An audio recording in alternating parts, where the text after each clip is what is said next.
Hey, welcome to the movie historian, spooky historian. Right now, hey, this is kind of like the Halloween 3 Silver Shamrock mask, kind of like the Jack-o'-lantern mask. Maybe not so much, but either way, welcome to the Halloween tier list. We are ranking all of the Halloween movies tonight. I'm looking forward to this. We got this little sweetie pumpkin over here. He's going to be hanging out with us. And we have special guests. But hey, without further ado, before we cut to it, actually, we need to start talking about some stuff. Let's check that graveyard cam, huh? You never know what kind of spook or haunt is on its way. Okay, looking good, looking good. All right. Nothing yet. Nothing yet. Hey, how's it going? What's the Wi-Fi? Jack Honeyboon. Oh boy. And then Prison and Date Mike. Both the mics on tonight. How's it going, everyone? Hope you enjoy this Halloween movie tier list. 2 mics in town. Oh yeah, absolutely. It's always a good day when there's 2 mics in town.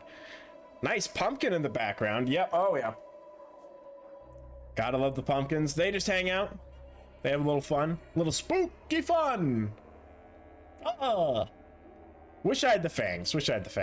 But either way, just want to hype up a few things. We have our costume contest going on. So if you haven't joined the costume contest, feel free to hop in the Discord. Winner is going to be picked Halloween night. Oh, actually, no, the deadline is Halloween night, midnight, and then we're going to be picking the winner the next day, November 1st. Boom. Past, present, future. All costumes are welcome. We have a few costumes in there already. So yeah, feel free to jump in there and then you can win the grand prize. The grand prize, a bunch of candy. Woo, spooky candy. Ooh, hey, the lights shut off. Whoa, I didn't do that. Some ghosts are around here. I don't like it. May the pumpkins. Wicked Wednesday watch along, our final one this Wednesday. Join us for that. It should be a hell of a lot of fun. We've been doing them all October, just kind of watching some horror movies, kicking it back. It's around noon. We start at noon, go for a few hours. Yeah, it should be fun. Our last one of the Halloween season. There's not many more of these streams. Oh boy. But hey, then we're gonna kick off in November. We're gonna do something strong for that. But either way, let's get over to it. Let's introduce our special guests in the next one. Hey, can I submit a picture of when Parker dressed up as a punk rocker at 11? Absolutely you can. Don't even need to ask Parker permission for that. I think Parker would just be like, hell yeah. Oh fuck no. Jack Honeyboon. Well, that's okay. I'm not sure who Jack Honeyboon is. He probably doesn't know Parker. So me speaking on behalf of Parker, I'm gonna say 100% go for it. But hey, let's introduce our guests. Boom, welcome. Parker and Tyler Thompson are in the house. Here we are. Hey, how's it going? On behalf of myself now. Looks like Parker's leaning on my shoulder. He's just like, it's like some Titanic action going on. Yeah, wow, right. We always have these like weird, like family photo-esque things going on with a black background. He's just looking over my shoulder. Oh boy. How's it going, Ed? Yo, what's up, Ed? I'm doing great. How about you guys? Thanks for joining us tonight. Oh, so happy to be here. Thanks for having us. Oh, yeah. absolutely. Huh? There's so much to talk about when it comes to the Halloween franchise. But hey, before we get too far into that, what are you guys drinking tonight?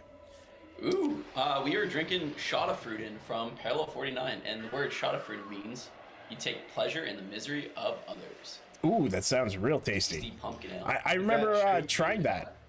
A little bit. Probably a little bit of Shotafruiten is in me. Really? Like, who do you want to have misery? Ooh. Like, who's the target? Oh, Who would you send Michael after on your behalf? Who's that Ferris Bueller actor? Oh my gosh. Oh, Jeffrey Jones? What? Who? Jeffrey Jones, is he? Yeah, Jeffrey Jones. Let's bring him to justice for killing that innocent person in his convertible or whatever. Oh, Matthew Broderick. Oh, Matthew Broderick. No, what's his name? Ferris Bueller. Oh, yeah, Matthew Broderick. Matthew Absolutely. Broderick. Yeah, we want to bring him to justice. That I'd take pleasure in for sure. Oh, 100%. Thank you for following up on that. Absolutely. Any chance to take Matthew Broderick to task, I will jump on that. Pounce. We should start a petition. I mean, like, everybody in chat. We got 9 people here. Maybe we could start up a let's get him arrested. Yeah, I think we can get him. Yeah. You want to start a movement tonight? Yeah, like a GoFundMe or something. You could direct it to my email, and then we could just be like, let's arrest him. That'll be fun. That doesn't sound sketchy at all. No. Oh boy. Definitely not. Bonjour. Hey, how's it going, Bonjour? Yo, what's up? Noah's in the Oh. chat. Woo. Noah. Oh boy. What's Welcome, up, Noah. everybody? Hope you're in for a lengthy evaluation of the Halloween franchise. What's Wi-Fi says just counts as a bonus submission for Parker. Double the chances at candy. That's right, Parker. You already have a submission in there, so really it would be double your chance for a nice big prize of candy. Yeah, you know what? Maybe we will put me as an 11-year-old punk rocker. But then, is that if Date Mike submits it? Does that count as Date Mike's submission, or does it count as a second for me? Ooh. I think you might have to split the candy. Not yours. That's true. Yeah, What? sorry. You don't count, I guess. Does he own the photograph? Does he or she own the photograph? No. I guess it's in like Oh. the family household possession. So Ooh. Okay, so technically not Parker. No, it's by default. It's I didn't sign away my image to Date Mike, or my likeness. There was no contract signed, so not yet. I am the owner. Oh boy. Hey, It's Chain of split no Animatus. Oh yeah, Davis is in the chat. Oh, D-Dog hey. Davis. Hey, what's How's up, it man? going? Chain of Animatus. Happy to D-Dog have you Davis here. watched all the way up to Halloween H2O with me. Seriously? Oh, hey, Marathon Davis. buddies. Yeah, he's gonna have Nice. some takes. Okay, so Davis will be able to chime in and let us know what's up. Maybe be a tiebreaker. Hell yeah. That's nice, Davis. If you could please be our tiebreaker, and if you have also seen the Halloween movies, anyone that's seen the Halloween movies, contribute to the tiebreaker, because sometimes there might be some debates, might get heated. Like I said to Tyler, we're gonna solve all this inside a steel cage. Big cage match. Oh yeah, big cage match that'll take place next month. Figure out this ultimate tier list. But hey, Bomb Schwa, you like the pumpkin glasses? Thank you very much. Yeah, can we all cheers to your pumpkin glasses? Oh, Yeah, hey, that's sick. absolutely. Cheers, Ed. I'll cheers for that. Thanks for dressing up. That is a crazy costume you got there. Yeah, you know, What are maybe you- not what are as you wild drinking as some. tonight, Ed? Oh, Parker, I'm happy you asked. I am drinking Tree Brewing Company, their Mellow Moon Pineapple Hefeweizen. Now, Parker, I have a question for you. I bought this at the local beer store the other day, and it says at the bottom that it was packed on March Expired. 4th, 2021. Is this a good sign? No, they're blowing them out. Is this a skunked Just beer? a little Burmy tool. Yeah, no, that's they're definitely not fucking blowing 'em. great. It's Doesn't not smell great. skunked. It's a new beer. No. Yeah, that's not so great. So when it comes to shelf life for beer, so one thing, if it's a hoppier beer, it's gonna have less of a shelf life because usually the hops are what goes first in terms of going off. So you said that's a Hefeweizen, right? It's a Hefeweizen. Oh yeah. Not too big of a deal on that factor. However, beers that have been conditioned in the bottle will last longer on the shelf, and that is certainly not one of those. No. Okay. All right. Definitely not bottle age, so check. That's a strike against it. Yeah, not ideal that it's that No, old. it's- But I guess doesn't, maybe not Before summer, not so let's count surprising the if months. it's not like, you know, a local brewery's stock. You It's know, a not surprising, mass-produced right? brewery. Like Yeah, at I your guess. store. What you got any tree brewing? How Yeah, it's pretty old. is that? Yeah, Blood is through. that in line with how old you'd find tree brewing in the Lower Mainland? I mean that one's like a seasonal, so it's definitely like we got that in spring, I think. Noah can chime in on this. He would Oh, know. hey, Is it Noah. old, Noah? Please do. Yeah, please. Let us Oh know. boy. Hey, Yeah. I'll tell you what though. We have a lot to get to it, and I'm just gonna pop up this tier list right here just to have Yeah. it out. Just to have it out here. Boom. Got the Yeah. tier list in. Man, yeah, maybe, okay, last thing on beer. I was just in the land of the best beer in the world, and I had, technically, I think, well, okay, so I had a beer that was voted the best beer in the world in 2018, and I think Oh. it's probably the rarest beer in the world. Wow, I wonder That's if pretty Noah knows amazing. this one. It's from, was that from Antwerp or where is that from? From Belgium, from West Lateran, monastery? The West Oh, Lateran. shit. Oh, right. This one. I think you've talked about this before. Yeah, Literal super God beer. limited. Yeah. It's just a bunch of monks that make beer, but they don't make a lot because they just want to fund their monastery. Yeah. And so they make a really limited amount. I think like each year it sells out in like a day or something. You have to go there. You have to go to their monastery to get it. Whoa, That's so you crazy. did? No, we were at an Airbnb and the hosts had a couple bottles. He Whoa. like got in a crate, I guess, and gave us a bottle. Whoa. Yeah, otherwise there'd be no chance. That I could How find was that? Monk brewed by beers? That sounds really one of a kind. One of a kind. it. Yeah. I mean, Yeah. in Belgium, like a lot of like so any Trappist beer, that means that a Trappist monk brewed it, or Abbey style beer are the styles that monks brew, but it's not brewed by actual monks. It's like the champagne. You can call something champagne or sparkling wine. You can only call it champagne if it's made in Champagne. Wow. But then if That's it's like the same beer, the same wine but made somewhere else, it's sparkling wine. Same thing with like a Trappist beer versus a Abbey style beer. Wow. And you're drinking all the old goose down there too, eh? Yeah, Lucky duck, yeah, man. a lot of stuff. Yeah, We're in the beer mecca. The best We're place to getting be. all the beer information in the world, and I love it. This should be called The Beer Historian starring Parker. Yeah. Oh, this is great. Halloween tier list featuring beer. Oh, it looks like Bonjour is a fan of this monk beer. Monk beer is the best beer, says Bonjour.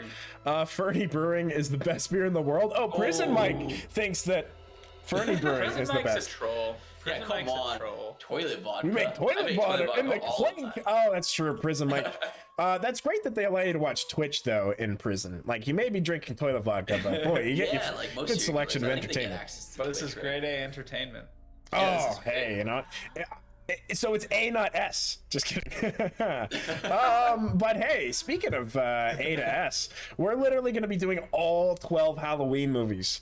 So hey, strap in. I'm ready for it. I got multiple beers here. Oh snap! We have Cody in the chat. What's Cody up, Zimmerman. Oh, hey, welcome. 888. How's it going? Oh, doing going, good. man? What does Doing very 888 good. mean? Number. Lucky numbers? Lucky numbers, probably. Yeah. Bro, Hell yeah. who knows? 888's a poker platform. Mm. Oh, nice. Hey, Cody. Go. We're doing good. Oh. We are just hanging out, drinking some beers, about to talk some Halloween movies. We're going to go through, like you said, all the Halloween movies tonight. Also, your favorite poker site. Oh, Parker called it. Ooh. You know what? It is Yeah, I Poker actually TV. work on their media team. I Hey! help run their Twitch Oh channel. shit! Small world. No way! Yeah. Brother they- Parker is on the 888 Poker TV team. My work. Oh. This is not a they're one of sponsor. our biggest clients. Holy Wow. crap. Wow. The world is blending. Small That's world. Isn't that what Walt Disney embraced? Walt And Disney. he made a ride after that saying. He did, and you know what? Yep. Walt Disney, he's someone that was not a fan of Psycho, and of course, Psycho inspired Halloween.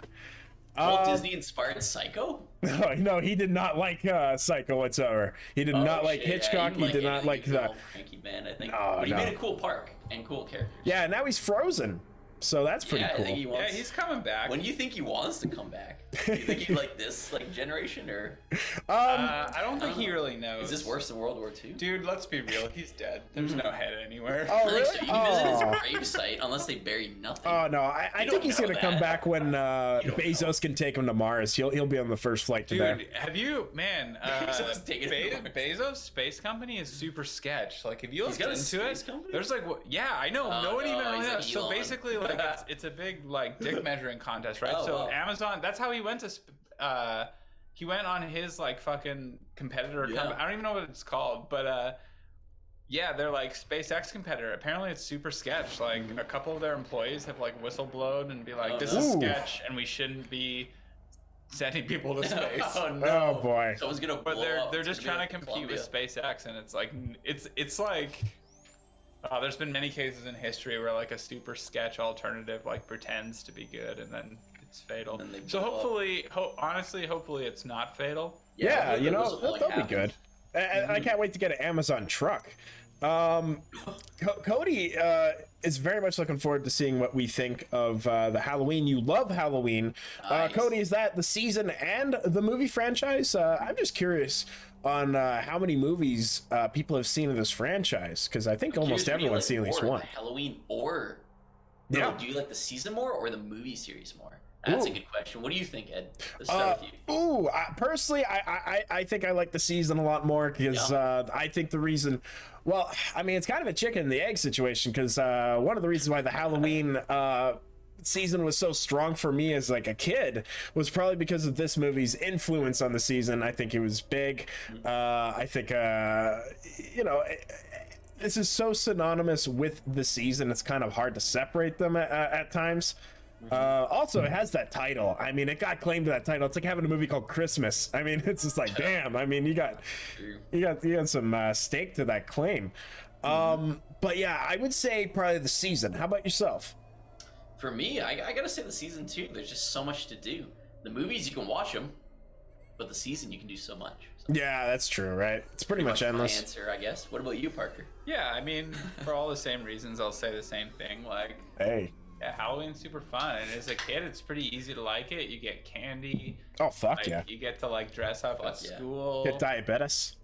Oh man, yeah, I could easily pound back 50 of those little candies. Oh, no shit, problem. Easily do. And then Oh just boy. feel sick. Eat them till I feel sick. That's what they're designed to do. Eat 'em till I lose a good shout foot. out to the Discord server for Ed. He's asking everybody to submit a candy idea that he should review on his tier list. Yeah, so yeah, I'm gonna be like Tyler said, I'm gonna be ranking some Halloween candies on my Halloween stream this Saturday. So hey, if you're a fan of the Halloween season, you're a fan of Halloween candies, and you're a fan of movies, hey, maybe give us a follow so you can stay in touch as to what's happening this Saturday. Should be a hell of a lot of fun. And of course, the Discord is in the link below. Cody asks, the movie franchise, you've seen them all. Have you all seen Halloween Kills? I have seen Halloween Kills. And Tyler, yeah. I believe you have as well. I have. I had to go see it really quickly before this tier list, actually. So Yeah, right? we are. we both pounded out the Halloween movies. Boy, lengthy, but love to do it. You saw it this weekend. Strong start, terrible end. That's just your opinion. Says what's the Wi-Fi? You know what? I totally agree, but we're gonna get to that, I think. Oh, Definitely for sure. We're gonna get to that, yeah. I also want to go back and mention. See here, I think the mics are calling Parker out for being a boomer. Dan, Date Mike said, "Is no. Boomer Is Parker this going to happening bed again? early Oh my because he God. can't hang?"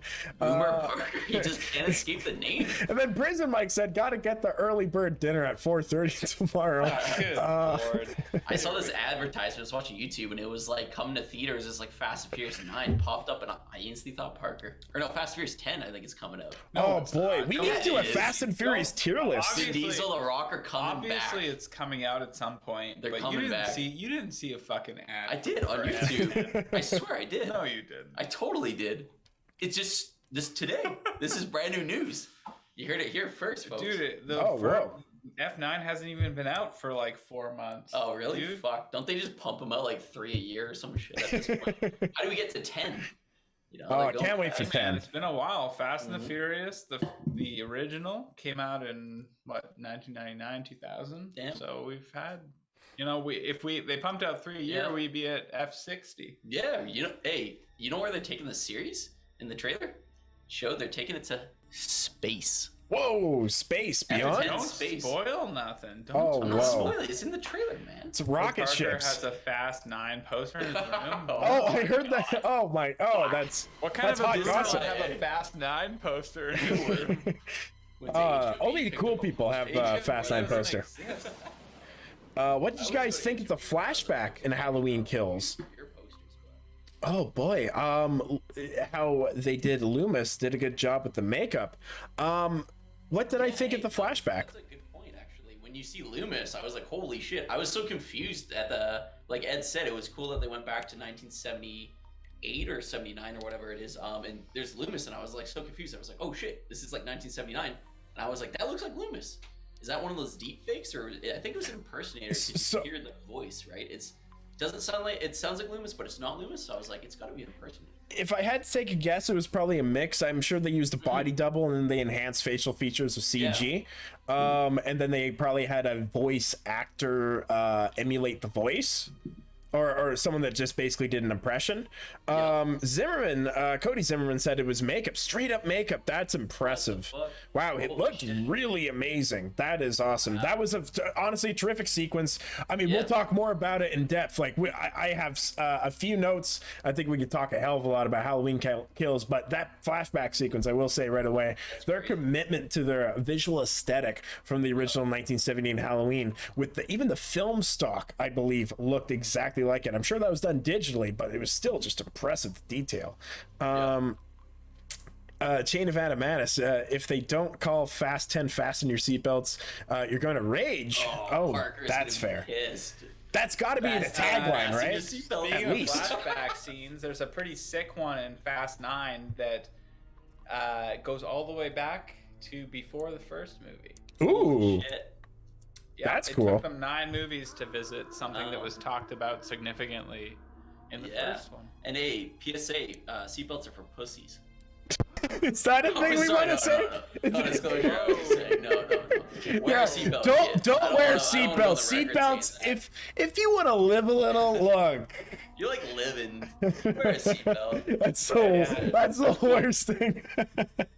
Yeah, I had an unnamed friend growing up. I won't say their name, No. but for some reason they were just so not into wearing seatbelts, and I'm like, it's just such a simple, takes a second, great Scary. form of insurance. Yeah. But for whatever reason, it was never a go.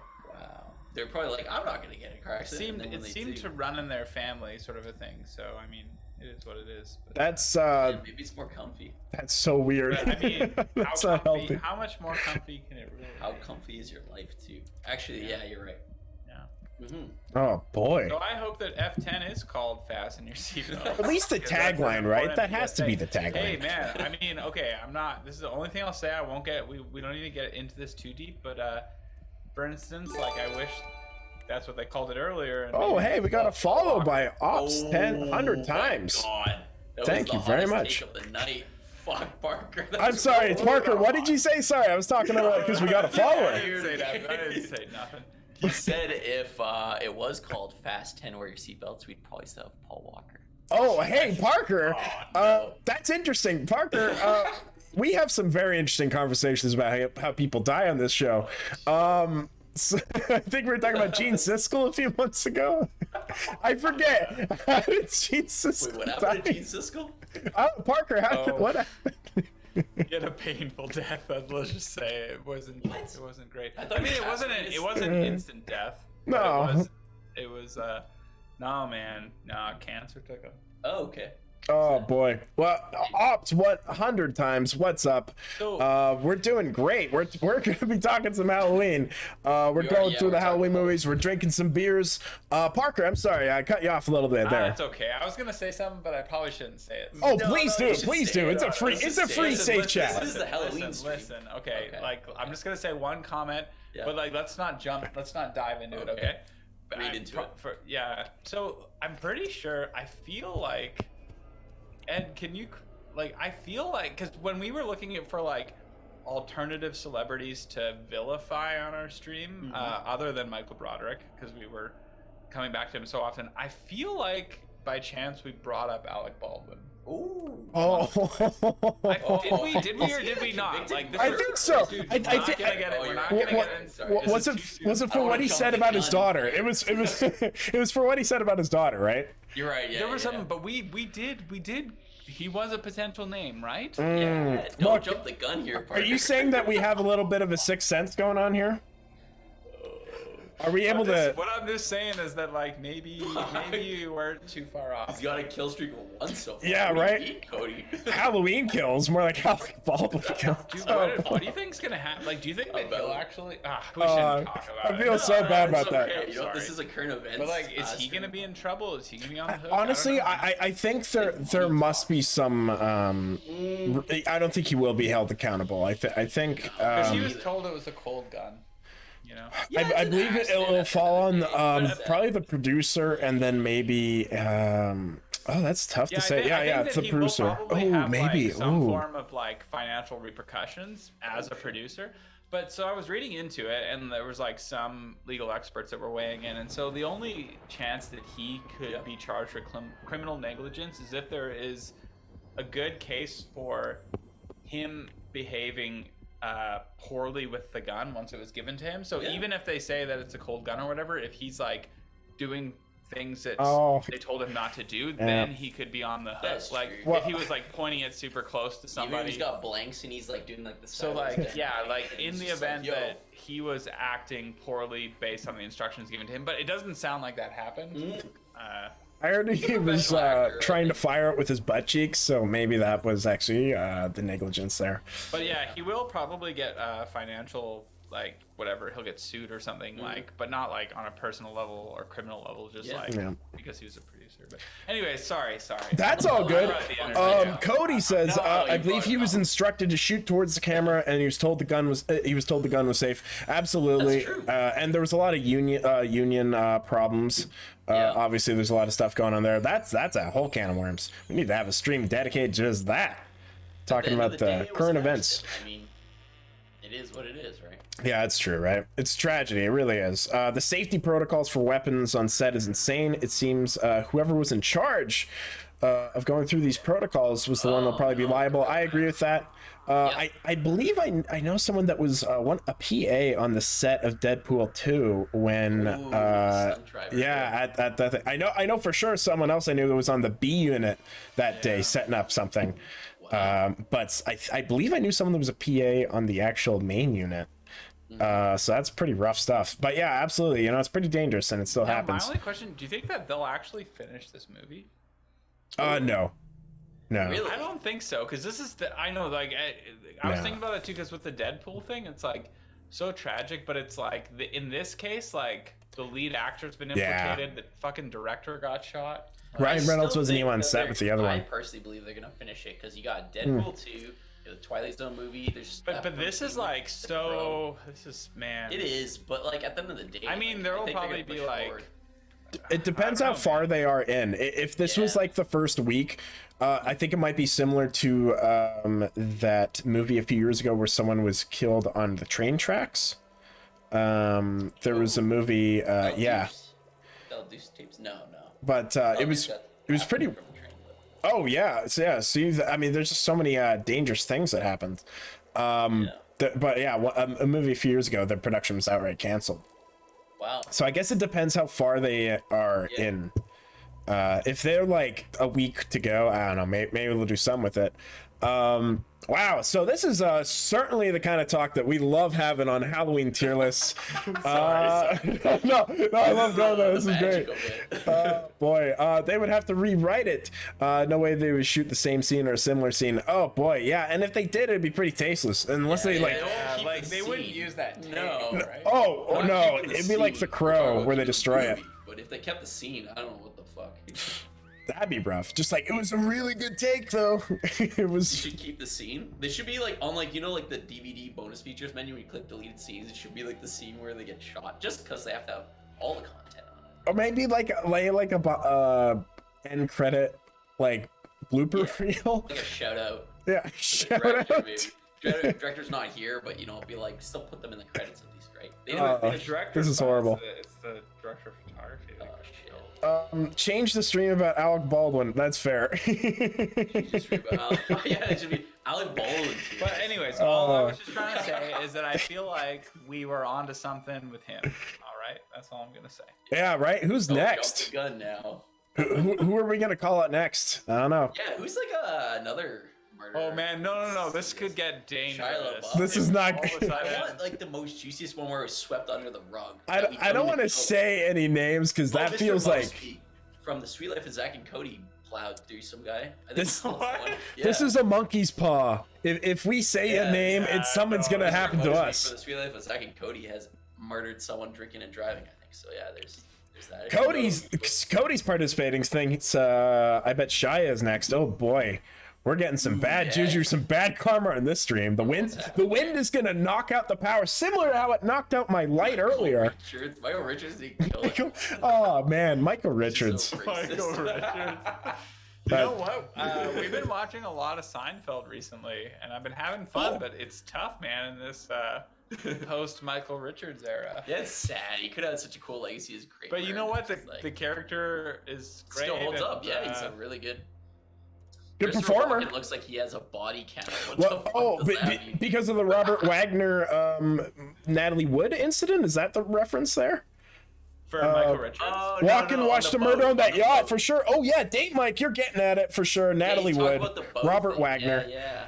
That was in the Wait, Once Upon a Time what? in Hollywood. What happened? You know, in Once Upon a Time in Hollywood, where that scene where the guy Brad Pitt. Yeah, was like, yeah, That's yeah. reference off a real life incident where Christopher Walken was on that boat.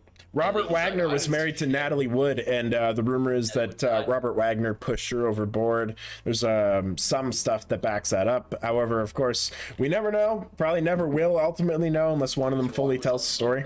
Walken was on the boat getting drunk with them, so it's interesting. Oh, man. Wow, It's, we're this going is into really a spooky Halloween conspiracy. episode. This is like a spooky kind of ghost episode where we're talking about you know, very the spooky. Hollywood Ghosts spookies. of Hollywood past. Oh, Oh yeah. boy, that's what we're gonna go with. There's a So good you know episode. what? You know what, fellas? I think this would be a good time. I'm gonna join chat Nice, and let yeah. you do your thing, and I'm Oh, gonna stop Parker. derailing you. Okay, I have a question though, Parker. How Okay. many Halloween movies have you seen, and what do you think of the franchise? You want Oh to know? man, so I haven't seen that many, but I think I've seen more than like I can, like if I have to. So okay, I've definitely seen the first one. I've seen the second one. You've seen the Nice. third one too. I think you watched it. I've seen the third one. No, I haven't seen the second one because there's no. You have. I think we watched 1, 2, 3 together. Actually, it's the yeah, hospital. yeah. You remember the hospital? Yeah, that's right. Yeah. Seen those ones. I've seen. Well, so I saw Rob not Zombie? this Halloween Kills, but the other one Yeah, we saw that like a couple years 2018. ago. What do you Nice. think about that one? 2018. It was fine. No, go for it. I mean, I have some Yeah, I have some rip shit in. to say about that movie. Yeah, legit. I mean, it was fine. It was fine. Like, definitely was like, oh man, they're just trying to cash on the name of the series, and Yeah. like they're, I don't know. Yeah, it was fine. Oh, I man. just saw it in the theater, and Yeah. That's It was fair. what it was. I think you're gonna enjoy a lot of what we have to say about this franchise, Parker, because Ooh, sometimes yeah, we will tear it to shreds. Look, sometimes you gotta kill your baby, and this is sometimes yeah. talking about Halloween. You have the to. first movie's just so good. I don't know, like it's just, Yeah. I really It's a love it. fucking Like classic. It's- anytime. Yeah. Holds up so well. I absolutely love the music. Oh yeah, Carps is great. Carps still doing the music. He's so good. Yeah, bow it's for so Carps. Cool. It's so cool and totally holds up. I feel like I've seen Halloween H2O. Nice. Really, I have like a vague memory of it. Have you seen any of the Rob Zombie ones? Cody asks, "What are your thoughts on the Rob Zombie?" That's a loaded question. I Cody, and haven't. We're I gonna don't think cover I that, have. but yeah. Yeah. So, anyways, my thoughts overall is like the first one I think is like such a like.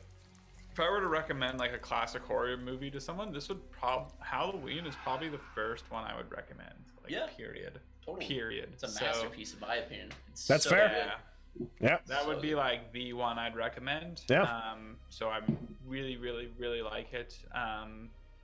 Yeah, I mean, in general, like once a series just keeps going and going and going, I don't really watch it. And you know, despite all us making jokes about me and Fast and the Furious, like I only watched the first 3 for many. Like it was literally over the pandemic because I was so bored.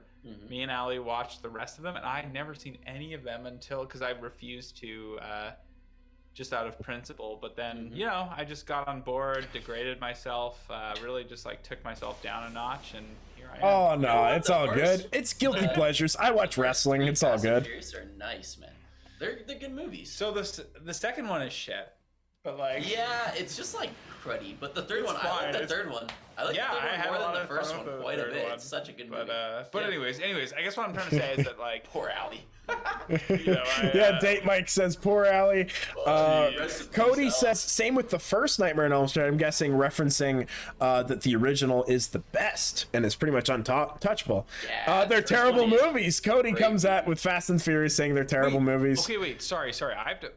There's an episode of Comedians in Cars with Michael Richards. Probably. What? Michael Richards is like, yeah, he's still done the rounds. Yeah. I mean, Okay. have you seen his apology on Letterman? It's pretty awkward. It's so awkward. He's like, don't they cut away from his apology? He's just like, I just want to say. He's like, he's not prepared. He's fumbling his like Yeah. speech cards. He's like, I'm sorry. I'm not a racist. So in comedians, like, is he talking about that incident? Like, is that what you mean by insightful? Like, he's like addressing what happened? Was it at the Comedy Store? Well, or- he's a pretty like philosophical guy. He tries. I mean, he was in Curb Your Enthusiasm like 4 years or 5 years after the incident, and kind of played like a completely different character. So I don't know. It's rough, that situation. That's a tough one. You know, man, yeah, people fuck up, and especially celebrities are probably in like really fragile mental states. And if he has a fuck up and he's apologizing, I think that's Right? something. Like if it's a pattern of behavior, like like I don't want to back it up just in case. exactly, But totally. like Shia LaBeouf, unfortunately, has like a pattern of behavior. yeah, right. No, but he's sure hurts women. Whatever. I'm not Oh, gonna. no. Sorry. I'm not gonna. I'm Yeah, sorry, everyone's guys. super I'm deep sorry. What am I cuts. doing here? That's okay. We have to have a deep cut stream one time. But Bonjour says they all talk about it. That sounds like at least the very least an interesting watch of that episode. Seems like he really fucked him up mentally for a long time. Yeah. I bet, huh? Was he like on drugs when he was on stage? Like, what the fuck I think he claims that he tried. He knew he was losing the audience, and then he like tried to do shock laughs. Yeah. Like that's pretty You can also be thin very excuse. frustrated and Pretty upset thin. or something and resorted to like very low. Yeah, right. That's a tough one. Right? Oh boy, this is deep, especially with the werewolf howls in the background. You're right, Dave. Mike, we gotta pull out of this nosedive. Oh boy. Yeah. All right. You know what? I'm gonna hop in a chat. Oh, Yeah. Parker, thank you so much for All right, joining thanks us. for joining us. That was Thanks a fun for having time. me. I'm sorry for Cheers to bringing Parker. it down a little bit. Oh, I No, love no, it. no, No, no, this no, is. no, it was a great If anything, conversation. it's always good to talk about it. You know, we're gonna be talking about some fun, silly stuff, so it's nice to be talking about the real life as well. Totally. But, Sweet. Well, yeah, I'm gonna hop into chat and enjoy the rest of the stream. All right, thanks so much, Thanks for Parker. having Take me. care. See ya. Awesome. Boom. I'm just gonna recenter myself over here to the center. Mhm. Yeah, sounds good. Oh, I'm gonna give you that. Well, okay, if you're just not too loud, then you should be fine. Yeah, sounds good. All right, Ed. I guess should we segue into actually reviewing the movies? Oh yeah, absolutely. 150%. I'm excited. Me too. Here, I'm just gonna adjust your camera a little bit here. Let me just see if I can just move on over to the center here. Oh yeah, there we go. Perfect. Oh, we're getting double vision. Now we're Oh, good. boom, eliminate that arm. Nice. Oh boy. 41 minutes later, D-Dog David says, you know what, D-Dog David, that's the magic of these streams. Half Good the old- time takes forever, but you know what, this is fun. Oh right. You know it's a slow burn, but once we get going, it's gonna be hot and firing. Let's see. Date Mike saying oh boy, hey, almost missed that chat there. Talking about Boomer Parker having to go to bed at 8:30. No, that's Bonjour mentioning good old Boomer Parker. It's almost 8:30. Parker hopping in the chat for sure. It's past his bedtime. Boomer Parker's got a boy. bedtime. Jeez, oh boy. I have Parker in the Discord. His thing specifically, not a boomer, but hey. Either way, Nice. are we ready to talk about these things? I think so, huh? Let's do it. Halloween 1. What do we have to say? It's a goddamn masterpiece. Oh, right. Hey, it was almost called the Babysitter Murders, which probably would have been thank a God they weird didn't call it choice. that. I Right? don't think it would have reached the audience for like initial viewing for sure. No. It's so iconic, just Halloween. What a great title. Yeah, right. Like I said, like to have claim of the Halloween title, this like the overall season is gonna help just in general, especially with like second viewings and identifying the movie later on. The Babysitter Murders could probably like slip through the cracks with the various slasher movies that were coming out. Halloween at least stands out among the pack just based like a title alone. Yeah. It's so solid. Hey, Cody's got a good question in the chat. It says, Oh. why William Shatner? Oh, the mask. Oh, it was cheap. Apparently, wasn't it just because it was the cheapest thing they could buy in the Yeah. dollar store? They had such a small budget for this production, and they were just looking for anything. So they found his mask. They like fluffed the hair up.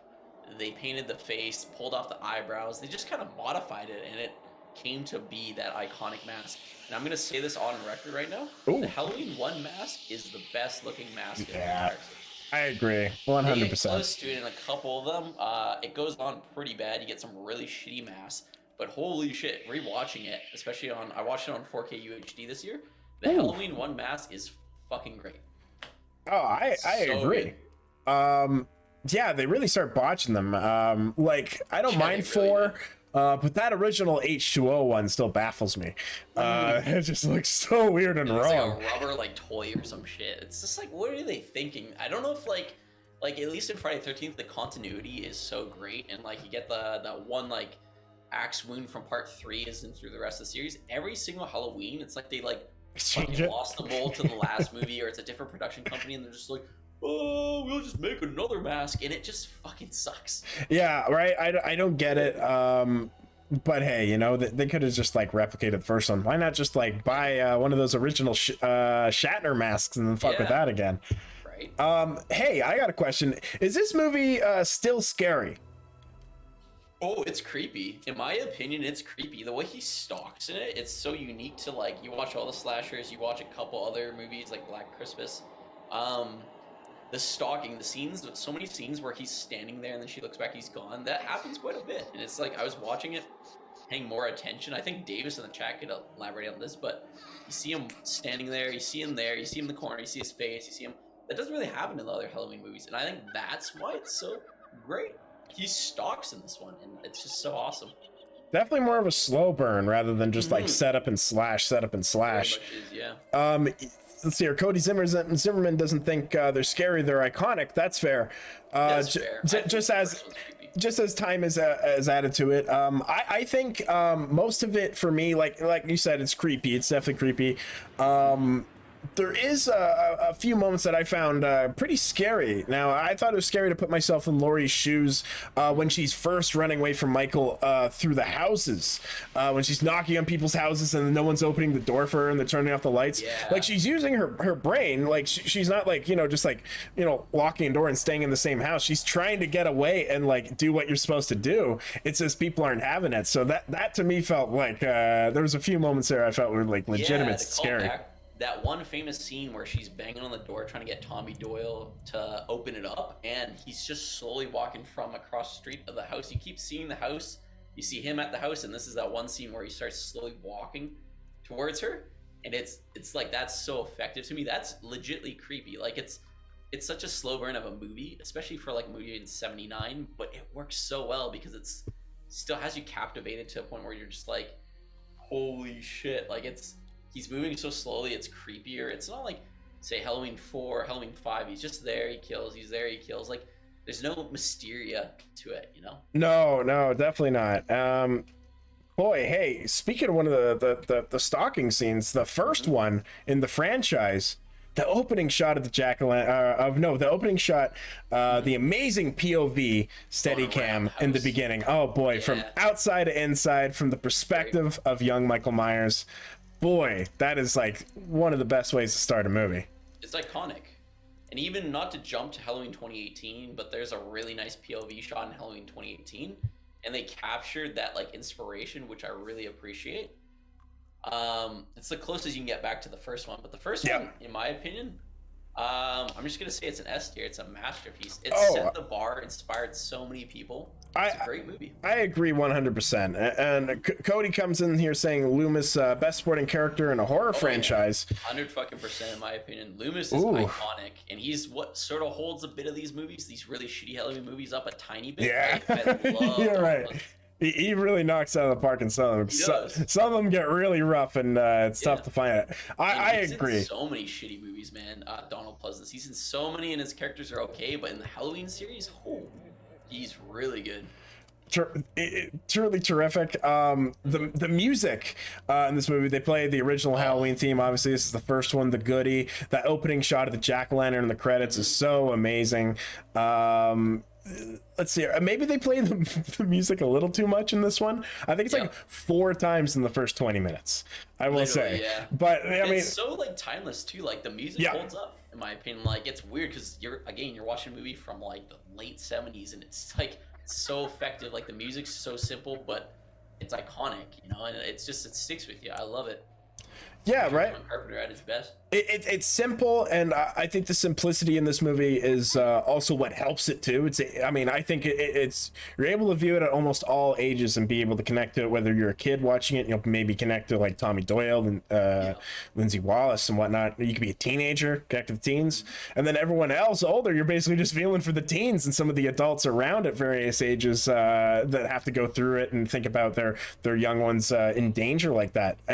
It's a multi-perspective movie, and I really appreciate that, and I like the simplicity of the escape scene. I think that was a good way of getting around shooting at an actual hospital, just kind of cutting to a gate at night.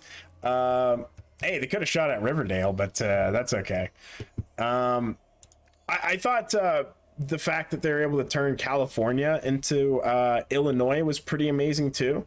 It looks like actual Halloween, but it is like some Southern Californian towns, which is pretty wild to think. There's a famous actor that it just came out this year. I can't remember, but he got invited to the set to be one of the guys who dumps leaves in a garbage bag off into a fan. Oh God, who was it? Really? Yeah, I had this in mind too. I can't remember who it was, but is it a famous director? It's a famous, like, someone you wouldn't expect. It's really, I wish I had that in my head right now, but Richard Branson. Yeah, they used to have people who would throw like leaves out of garbage bags into fans to get that like fall atmosphere. Who was it? It wasn't Conan O'Brien. No, oh God, I can't remember. It was someone who wasn't famous at the time, and now he's like incredibly famous. Oh wow, that's pretty funny. Yeah, those first jobs. I think Dana Carvey is in the second one. Really? I believe so. Just as someone that walks by the camera really quickly. Garth? Yeah, Garth. Yeah, Garth's just hanging out. Hey, what's up, Peter Parker? Hey, Peter Parker. Parker Peterman Spider. Wow, that's an interesting name. How's it going? Real Spider-Man in chat. Tyler, is this a cozy movie? Yes, date my 100%. This is a cozy movie. I can wholeheartedly say that for sure. Guaranteed. Got the seal of approval. You got the seal. You know, this is before, I think we talked about this before, just him stalking people and whatnot. This is before the expectation of a kill every like 10 or 15 minutes. So this one, to kick it off, kind of just like is able to build suspense, and it builds characters for like 50 minutes before I think they start killing again. So they kill Judith in the first scene. Then it's like a long time until the next kill, except for the sweetie little pooch. There's a sweet little pooch that gets it. He eats dogs apparently. Yeah, right. That's the only weird thing. It's just like, oh, there's a dog. They don't address that too much. Like they show dogs like with chomps in them. It in the newest Halloween Kills actually. There's a dead dog in here, and it's like, oh yeah, I forgot he eats a dog or something. The first one. Nice. I want to see a scene of him cooking a pooch. I want to finally see how he does it. Is he just noshing on it right away? I don't know. It's to be like he's an animal, but it's kind of the one thing that's like a little too weird out there. But that's a good point. Is like this movie doesn't really have anything outside of the like realms of reality. Like especially the end. I like that it's like he's like sort of supernatural, but they don't do that the entire time. That's true. He is sort of warping around the place, but like that could just be explained because they always show the character turn away or something, right? They're not just staring at him; he disappears. But yeah, like it holds up in my opinion. I really like it. Oh, me too. Overall, I think this is a top-notch movie. This is the 70s style of acting and writing and directing too. This is like a very director heavy movie. I like the naturalistic 70s style. This allows for like excuse me, like a lot of realistic scenes, like when Laurie and Annie are hotboxing in a car. Like, but this isn't used as like a slasher morality tale either. Like sex and drugs equal death. Like they're just living their life. They just happen to get killed. There's like some bigger message at play saying like certain actions get you killed guaranteed. It's just kind of just like how good are you at your survival instincts and your fighting stamina, and clearly Laurie uses her intelligence to get through it, even though she was the one smoking weed in the car earlier. I thought that was pretty interesting, although then again I think John Carpenter is one that kicks back with the old guns once in a while, as we've talked about before. Hey, I got a question for you, Ed. There's one scene, I've seen this movie, I watch it every year, I've seen it a million times. There's one scene where Laurie and Annie pull up to her father, who's an officer, and a store alarm is going off. And then she's like, what did they steal? And he says, took a rubber mask, some rope, and a knife. Is he joking? Or, because she turns to Jamie and she says, oh, my dad, a real comedian. Is he joking? Or was that actually the mask that Michael took? Because it doesn't make sense in the timeline where, like, it's too far off, like, now the thing's going and he's been rolling around, like, they finally respond on scene. But how did he get his mask in the first place, too, right? Where did Michael get his mask in the first one? Yeah, right. I think it was maybe that store. I think he just kind of broke in there and took a bunch of shit. Right, but it would be because the alarm's still going off and they respond to it after how long he's been stalking with that mask. Like it perplexes me. Is like that could be a bit of a plot hole. It is absolutely, you know. That's what it is, right? Or he could be joking and it could just be relevant too. But then you got to wonder, where did Michael get his mask from? That could be an explanation right there. That's totally fair, you know. Maybe Ben Tramer bought two and gave him one. It's like, hey man, Ben Tramer was hanging out. And he's like, hey, take the mask, Michael. You never know. It explains how he got the mechanic jumpsuit. He kills the tow truck driver. So that's kind of cool too, right? But I like that explanation. That makes sense. You're right. I wish it kind of maybe explained that a bit more. Maybe there was. I don't think there was a deleted scene, but Cody asks, "How do you kill Michael Myers?" That's fair. For me, throughout Halloween kills, I was just like, keep running him over, run him over, cut his head off, whatever. Like, do a bunch of stuff. Yeah. They tend to not do that. They usually go for like quick body shots. I think H2O does it really well. It's like, if you listen, like you listen to Jamie Lee Curtis, she wanted to kill Michael Myers, and she only signed on to this project to kill Michael Myers. She didn't want this character of Laurie Strode being in this bullshit limbo of the next movie. So she's like, I'm gonna do one more 20 years later if you let me kill him. And they had a hard time agreeing to let him get killed. We'll explain more when we're reviewing Halloween 20. Oh yeah, right. But they slice off his head, right? So and just couple loopholes that they have to go through for that. And it sounded like they were very hesitant and kind of came up with like a really oddly worded compromise. Yeah, and it was like this, like, yeah, sure, and then they weren't listening to her for quite a bit of time. But yeah, right. Oh yeah. Boy, we'll definitely talk about Halloween Resurrection as well. Uff. Boy, I love that the Thing from Another World is playing on this TV as well. While Laurie is babysitting Tommy. Give it a rest, Carpenter, but also it's hilarious. It's great little nod to it. Foreshadowing to his career. Like, it's so fun to watch. You're just like, holy shit. Well, later John Carpenter went on to remake The Thing, and The Thing that people know now today, not the 50s version. So it's really cool to see it in the Halloween movie. It's a little meta. It's kind of cool in my opinion. Yeah, right. Looking back on it now, especially, it's just like, oh wow, he actually kind of accomplished one of his dreams there. Yeah. Got to finally, and it was well received too. Yeah. Oh boy, that's got to be awesome. I love that Sheriff Brackett is pretty satisfying in this movie. Like he confronts Loomis like about nothing happening, and he like disagrees with Loomis, but he also agrees to stick with him though, because just in case he's right. He isn't like, I don't like this. Let's head home, boys. No. There's none of that bullshit. Could have just easily have been a reluctant sheriff to add to the tension, but it's believable. It's a nice dynamic for sure. Like, you are there, you believe Loomis obviously because you know what's going on, but it's nice to have that a little bit of like, I don't believe you, and then he's finally showing it to him. Can we really quickly talk about that scene where Loomis scares the kids going up to the Myers house? That is one of my favorite scenes, where he's just like, hey Lonnie, and then the kids run away or whatever, and then he just sits there and he's got this really cute smile. He's smart. I'm just like, oh man, I love Loomis. He's such a fucking great character. Lonnie, get your ass away from there. Yeah.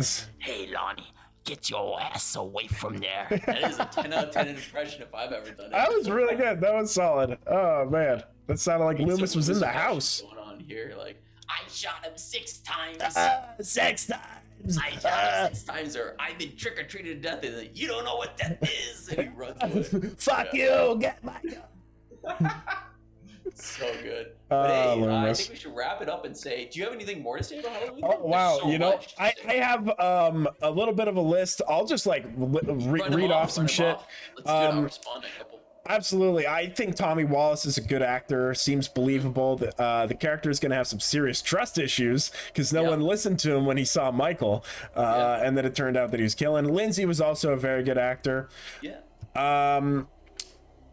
let's see here. I do think that Donald Pleasance plays it subtle for the most part. He's cautious and calm. He talks a big game, but isn't constantly yelling compared to some of the sequels. It's like Halloween 2. He like starts off like going ham. He's like slowly he develops in the series as more of a broken man, more of a like a crazy, especially seeing I think Halloween 4 where he's like he's ready to sacrifice a girl, or Halloween 5 or some shit. And those movies suck, the writing sucks, but you can still see like that his intention. He's a really like his character development is great in the series in my opinion.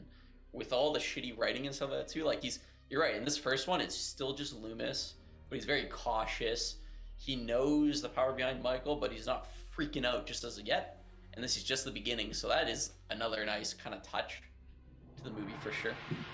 Yeah, I agree, right? So that pretty much does it for my list. I do have some little bits. I think the sound effects are brutal. The stabbing sounds are very realistic. That could be due to the remaster. But boy, they did a solid job. But yeah, let's rank this puppy so we can like get to it. I think we're both gonna be mutual on this. It's an S. Yes, 100%. So we're gonna put 1 there. Boom. The night he came home. Oh boy, he came home indeed. Hell yeah. And then he came home again. Again. And then I want to read Cody in the chat says, remember some kid died with the same mask?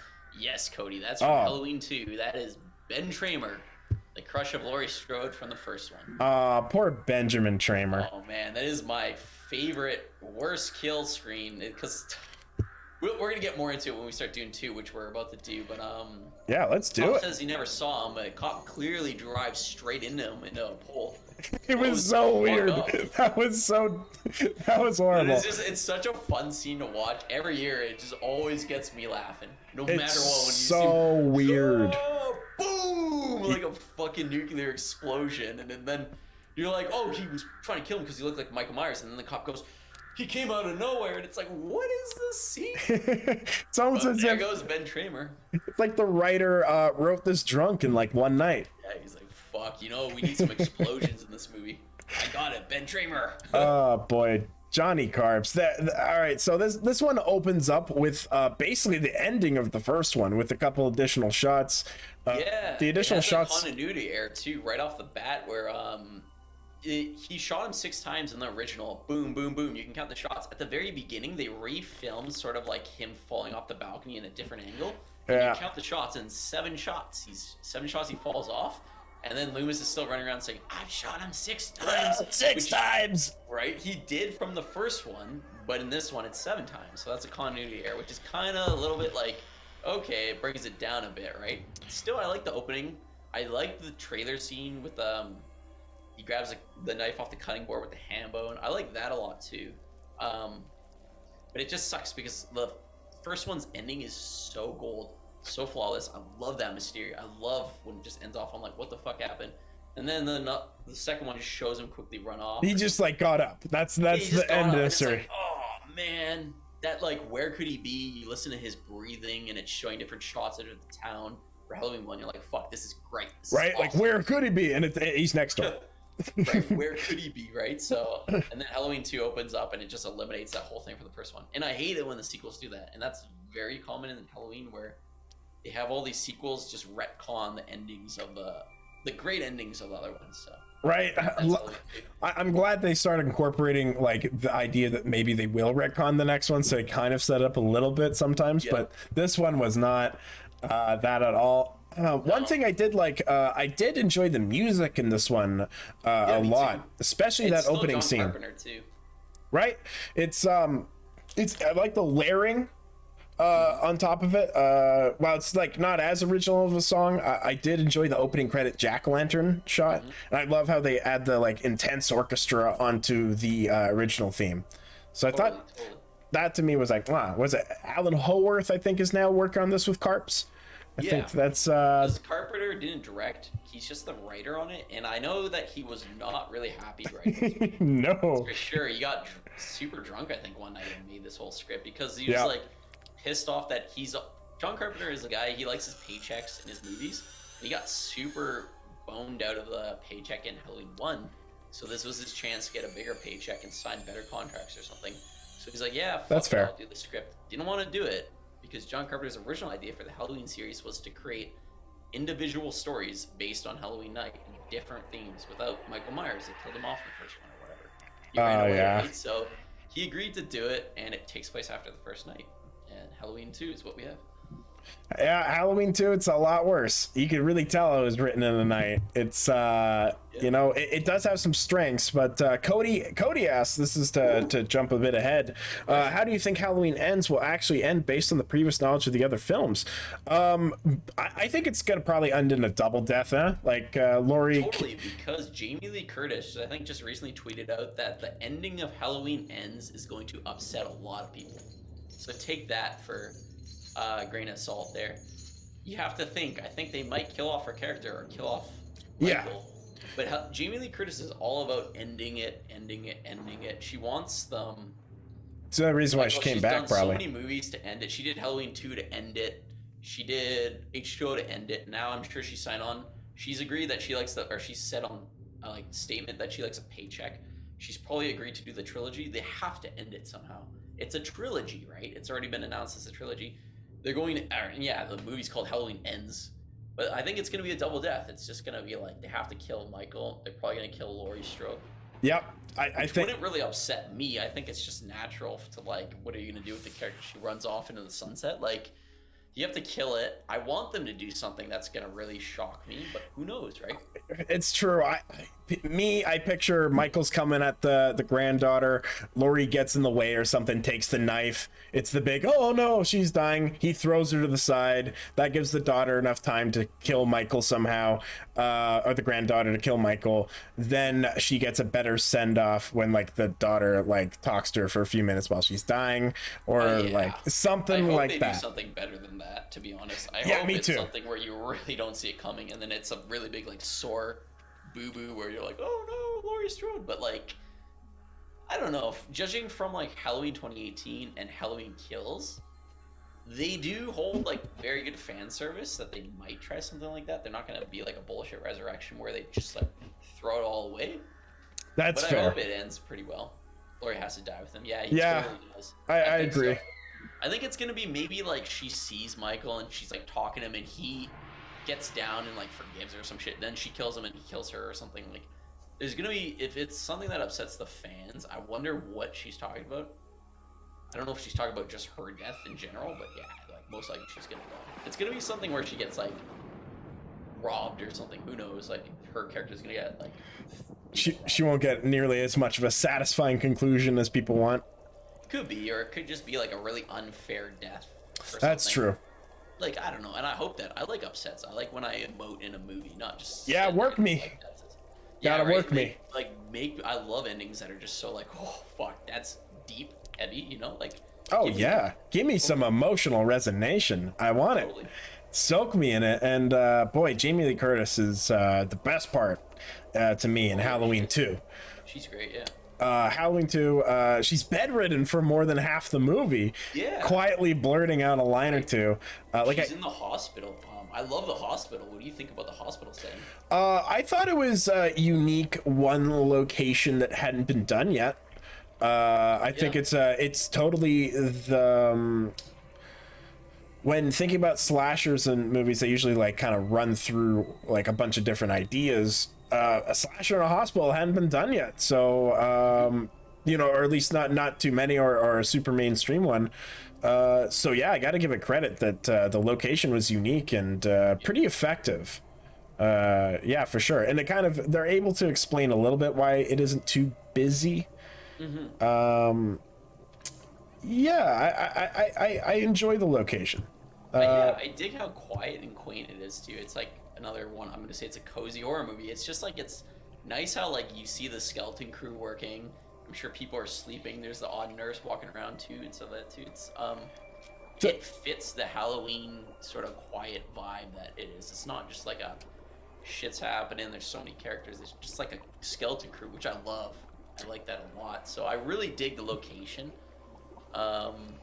Yeah. The production design in this movie, I also love the hospital has like spooky decorations as well. I love the production design and the location use and the sets in general in this movie. This has like the visual aesthetic of the original, taking place in the same world, but now they have the budget to expand on the scope. So I feel like we see more of Haddonfield. I feel like we see more of this neighborhood. It's more full, more background actors to help beef it up. Like when they show the streets during Halloween, it's like a bunch of trick-or-treaters are out. Yeah. It beefs up the population, which is nice. Looks a bit more authentic with the crowd sizes. The school room where Samhain is written really stands out to me. It looks like a kind of classic, like 90s classroom, 80s, 90s classroom with all the spooky decorations. So I really appreciate the actual production design, and the of course it's Dean Cundy. He's back for the cinematography, and it looks really good. It's just top notch in terms of that. So I do like the attention to detail in all the sets as well. Me too. My biggest points that, like, I'm just gonna go ahead and say it, since like there's a lot I have to praise about this movie, but there's just two giant elephants in the room that I really don't like in this movie. I was like debating what my rankings were. I think I'm gonna bring it up a bit more than what I thought it was originally, but there's two things I really don't like this movie. Is the first one being that the big plot twist that it feels so shoehorned in is that Laurie Strode is a sister of Michael, and that's why. I have this as a note as well. Ugh. Yeah. What do you think, Ed? Oh. It just is so stupid. Doesn't go anywhere. It's just a really stupid. Like Halloween 1 didn't have anything that this is like out of the realms of like side plot, and that's what plagues Halloween, especially in the Thorn trilogy 4, 5, and 6, is these bullshit side plots that they're just thrown off here, there. And Halloween 2 is the beginning of it. And I really didn't like it. I don't care for that. And the second thing I really don't care for is the Samhain. Is the reason Michael kills is because of the Samhain, the season, the festival, Halloween, and it's like you're removing this mysteria from Michael, where he's just this like entity, and they call him the Shape in the first one, and I think that's fucking brilliant. And then like number 2, you're just removing it, and then these things go nowhere. They just say it. He says off the chalkboard, and I'm like, oh, you just tanked the rank. Oh. Besides from that, I like a lot of it. The story really hits hard. It suffers. Oh, I agree. I think the story is really, really bad and thin, so thin. Like it's a repeat of the first one, except he's just following Laurie to the hospital, and I did not like the sister plot. I kind of put like I either do with or without it, because ultimately I don't care, and me not caring is not a good sign. So either way, the info dump that revealed it was less than exciting. Just the two of them in the back of the car, and they just like have some files and saying, oh, by the way, it's a sister. Yeah, right. I was like, That's the reason. You could have like maybe like, I hate that it removes the mysteria from him, but like you could have like flesh it out a bit more and something, bring something from the first one back as some evidence, or like the reason why he found her is because he was going to find a sister that he didn't like. I don't know, like something like that, but it's just so shoehorned in, and then that really takes away from the general story. It's just like a side path, and I don't really care for that, so. I agree, right? It was unnecessary, and I think Cody agrees with this too, saying it was terrible. Cody, back to Halloween Kills or Halloween Ends. Cody thinks the entire franchise is telling you there's no conclusion. Evil never dies. That's totally fair. That's a really good point. It's so corny to add too much to this movie. I agree, right? This movie is it's corny at times. Loomis is unhinged. I think Loomis is corny. Like he was really subtle in the first one, and this one he's just fucking yelling the whole time. Yeah, especially at the beginning, which I still like him, but I shot him 6 times. Oh, it and was he's just like grating. jumping like a little kid into the cop car, and it's like, let's go, Loomis. And then, Fire it up. I guess the Hicks are in this. No, the Hicks are in part 4. That's Always 4. get That's that 4. Yeah. Yeah, I always get that mistaken because there's I always think it's part 2, but it's not part 2. Is there any other parts of the town that are involved in this one too? I'm just trying to recall. No, it's just like the skeleton crew. You got the school. You got some of the neighborhoods. There's the security guard. Is Bucky in this one? Or Bucky gets zapped? No, Bucky? that's part 4. I think that's 4. He's in Yeah. part 4. I like Lance Guest, who plays the paramedic who has feelings for Laurie. Yeah, I like him. He's a great character. He's a part of the skeleton crew. I like the fucking guy who's very similar. Remember I was saying on the Halloween tier list, or the Friday 13th tier list, that he's very similar to that one guy from Friday the 13th. What is it? Part 4, where they're in the hospital and he's a jerk, and the girl's like, "You're a jerk," and then they end up like kissing and making love. It's the same guy. He's the douchebag. Yeah. What's that guy's name? Remember? And then they go in the hot tub room and like he makes out with the girl. It's like identical characters in my opinion. Yeah, for sure. Yeah. Yeah. The like person in the morgue or whatever the fuck. Yeah, the person in the morgue, and then the person in part 2 where he's just like, she's like, "Do you swear all the time?" "Sorry." I just always fuck up a lot or something. It's just like, I like that character quite a bit. Yeah. I think he's great. You kind of feel for him. He's cool. It's I'm a big fan of some of these actors before they got big. That's one of them. I think Lance Guest is in Jaws: The Revenge as well. Oh, really? Yeah, he didn't survive in this one, did he? The quiet paramedic, the one that had feelings for Laurie. No, he didn't. He died in the end, didn't he? Yeah. Wait. Thinks. I think he did. I know he slips in the blood and hits his head. That wasn't how he died. I think he just got it in the car. Was it in the car or? Yeah, Michael comes and then he gets in the car because like then Laurie's running off on his own, so he definitely dies in the car, I think, or in that parking lot. Right. I believe it was that scene.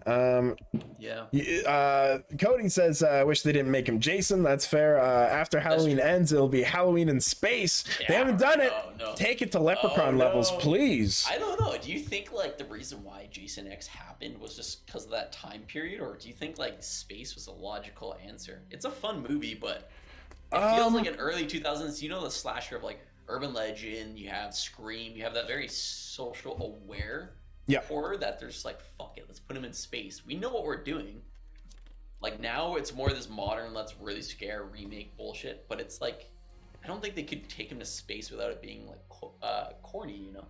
Right. At Halloween, they'd have to really come with some amazing genius plot in order to do that. Something with Tesla or something like that. Either way, I'm not sure if they Jason X was necessarily the trajectory if it wasn't for, let's say, Leprechaun, or like you said, around that time it was kind of space movies were there. Mission to Mars was big, well, not that big, but it was out. Apollo 13, obviously there's still a little bit of spill off with that. So space, why not? Yeah, right, pretty much. I think they're just like, we'll do it right. Leprechaun really dropped the fucking ball. We're gonna make a good one. And then it wasn't that great. I love watching it. I totally agree too. Uber Jason is pretty wild. It is. It's a fun movie. Thinking about it now too, it's quite a fun movie. But back to Halloween. I'm gonna rank Halloween 2. Whoa, go for it. Let's do it. Yeah, we're going for it now. Originally, I was gonna go for a B because those two things really brought down the plot. It's got some stuff I don't care about. You're right, Loomis is a little off-hinged. I think though, in comparison to the series, in my opinion, it's an A, a very low A. It's quite a decent sequel. It doesn't need to be made. It's not bad. I don't mind that the Myers, he's a decent stalking Myers. The kills are cool. I like the characters. I like the skeleton crew. I like the setting. I feel like it's an A. In my opinion. That's fair. That's totally fair. Oh boy, I personally feel this is a B for myself. I personally don't like the couple that's killed in the hot tub. Okay, that's fair. Yeah, I do because like I just like them. I don't know. It is like a bit corny. Maybe the female actress is just a bit more corny too. I liked when Michael put his hand on her shoulder, and she starts kissing. That was good. That added something to it for sure. I like the setting too. It's creepier. I like how she gets boiled to death. This is the first Halloween movie where it really starts ramping up the gore too. So it's like it's not that that's like a that's true or good thing, but like you gotta note that for sure. I like it. It's not too gory. It's kind of more visceral, which is kind of cool. That's fair. Her boiling face is kind of, you do kind of go, ooh, you don't want to see it. So I like that. I think that's good points towards it. I also love the ending shot. The last shot is like the fog and everything. I'm just like, that was real. Like there was no way they had the Atmos budget to cover the entire like neighborhood. So that felt like November 1st. That was an amazing shot. Probably a coincidence. So that to me was a real good emotional resonance for this movie. And so Chain Adamanis comes in with an A. He's with T-Dog in this one. Oh, nice. Awesome. right, Thanks, all right. Dog Davis. I think we're gonna have some parallels, but hey, keep me in line, man. Keep me in line if I'm overstepping. Oh, But this is some good. hot takes in this series. This is great, and I think me and Ed are gonna have some like definitely not similar takes, but I think. This Oh is yeah, it's gonna be a cage match for sure, man. It's gonna be wild. There'll be some steel chairs involved. And like I said though, Chain of Adamatus, Davis, you're the tiebreaker. So I mean, Yeah. if anyone else in the chat, please throw your 2 cents into this. Cody you think, says, Cody? can I you join rank you it? guys for the next horror movie discussion? I do run the highest horror movie group on Facebook with 25,000 viewers.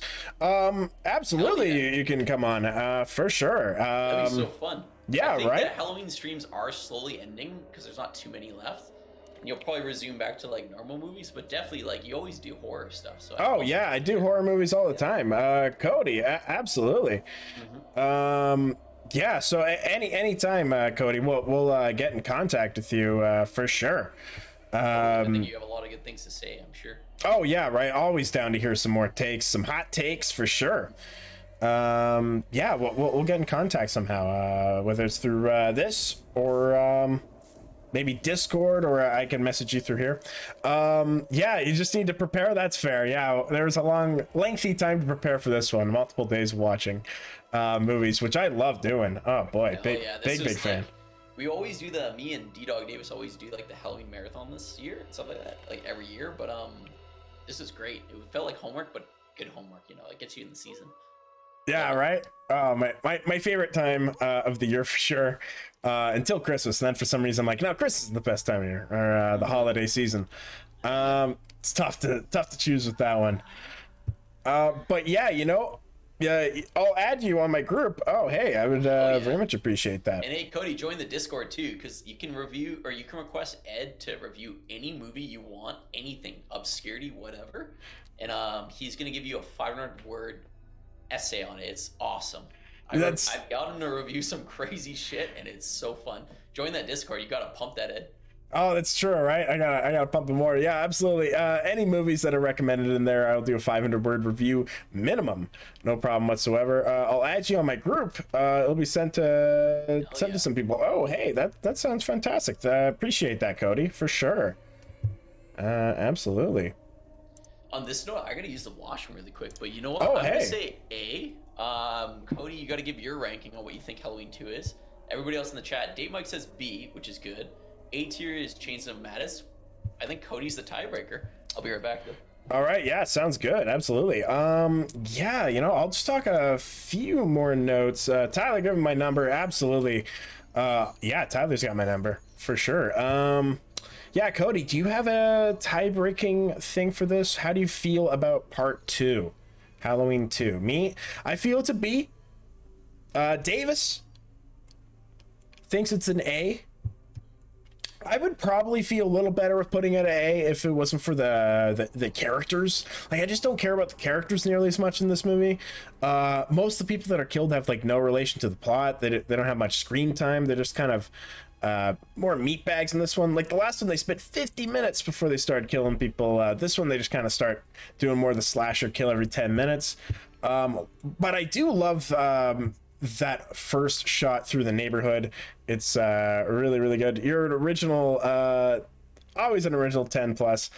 All right, that's fair. All right. So does that mean we're gonna put it at A? I think that means we're gonna be putting it at A. I think so. No problem here. No problem. I'll take this one on the chest. Take it on the chin. Boom. Halloween 2 is at an A. That's no problem. I mean, it does feel like the first one in terms of the visual aesthetic. It's the closest we're going to get to the original one in terms of that and the original crew. I mean, a lot of the original crew are working this movie. And then Rick Rosenthal, who directed this movie, comes back and directs Halloween Resurrection later on. And I'm going to say that this was Rick Rosenthal's much better effort, for sure. However, I think the reason why this one is a lot better than, let's say, Halloween Resurrection for Rick Rosenthal is Dean Cundy. Dean Cundy is an amazing cinematographer. He went on to do some impressive movies. I believe Back to the Future is one of them. Yeah, which is awesome. Right? Like he went on to greener pastures for sure. He sure did. So I put this puppy at an A. We did it. Nice. I think that's fair. It could be for me, it's a very low A. I originally was going to say B, even when I was watching with D-Dog Davis, I was like, this is a B, but, the only thing that sways me to a low A is just in context. This is like, there's a lot of B tier movies in the series, in my opinion, that are lower than Halloween 2. So I think it only makes sense to do a very low A.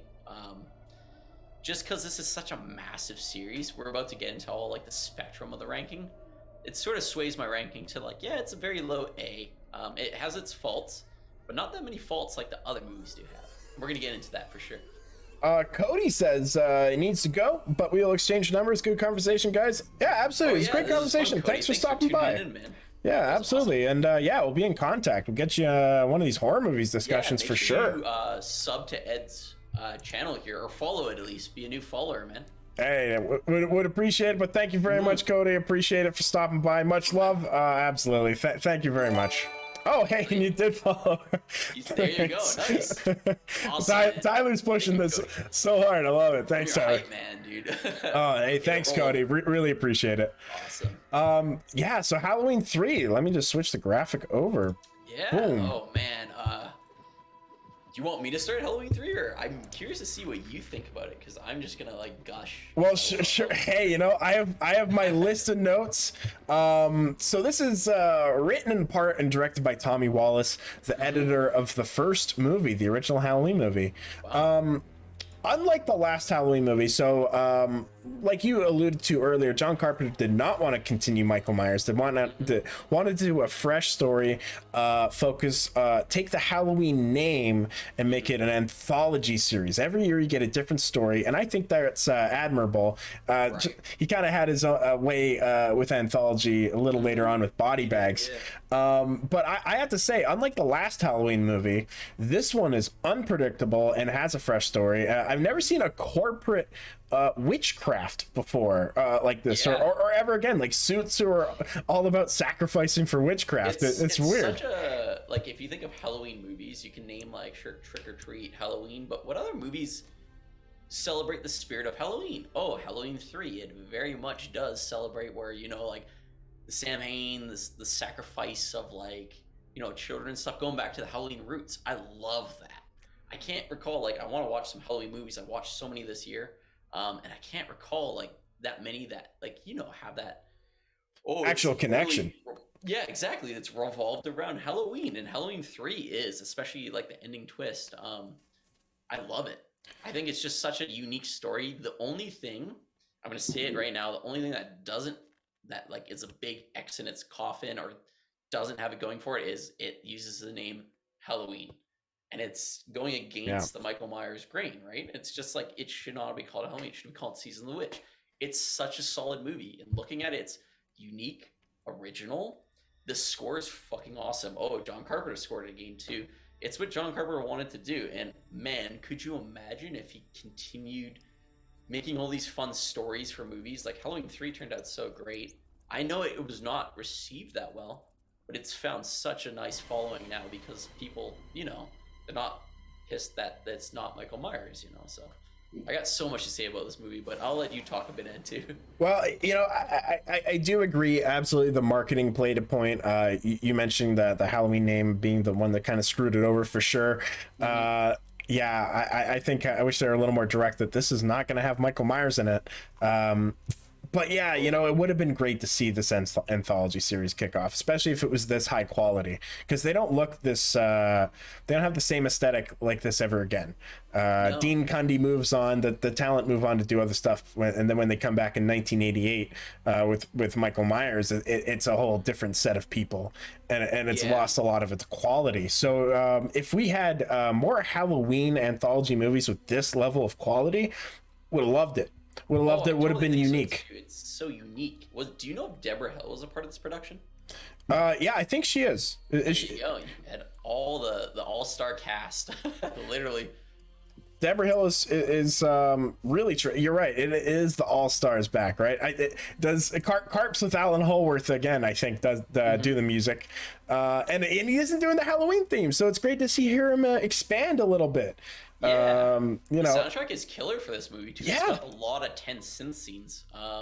Especially that scene where the guy's running to the gas station at the very beginning. It's like that is so great. I'm just like, yeah, exactly. It's so good.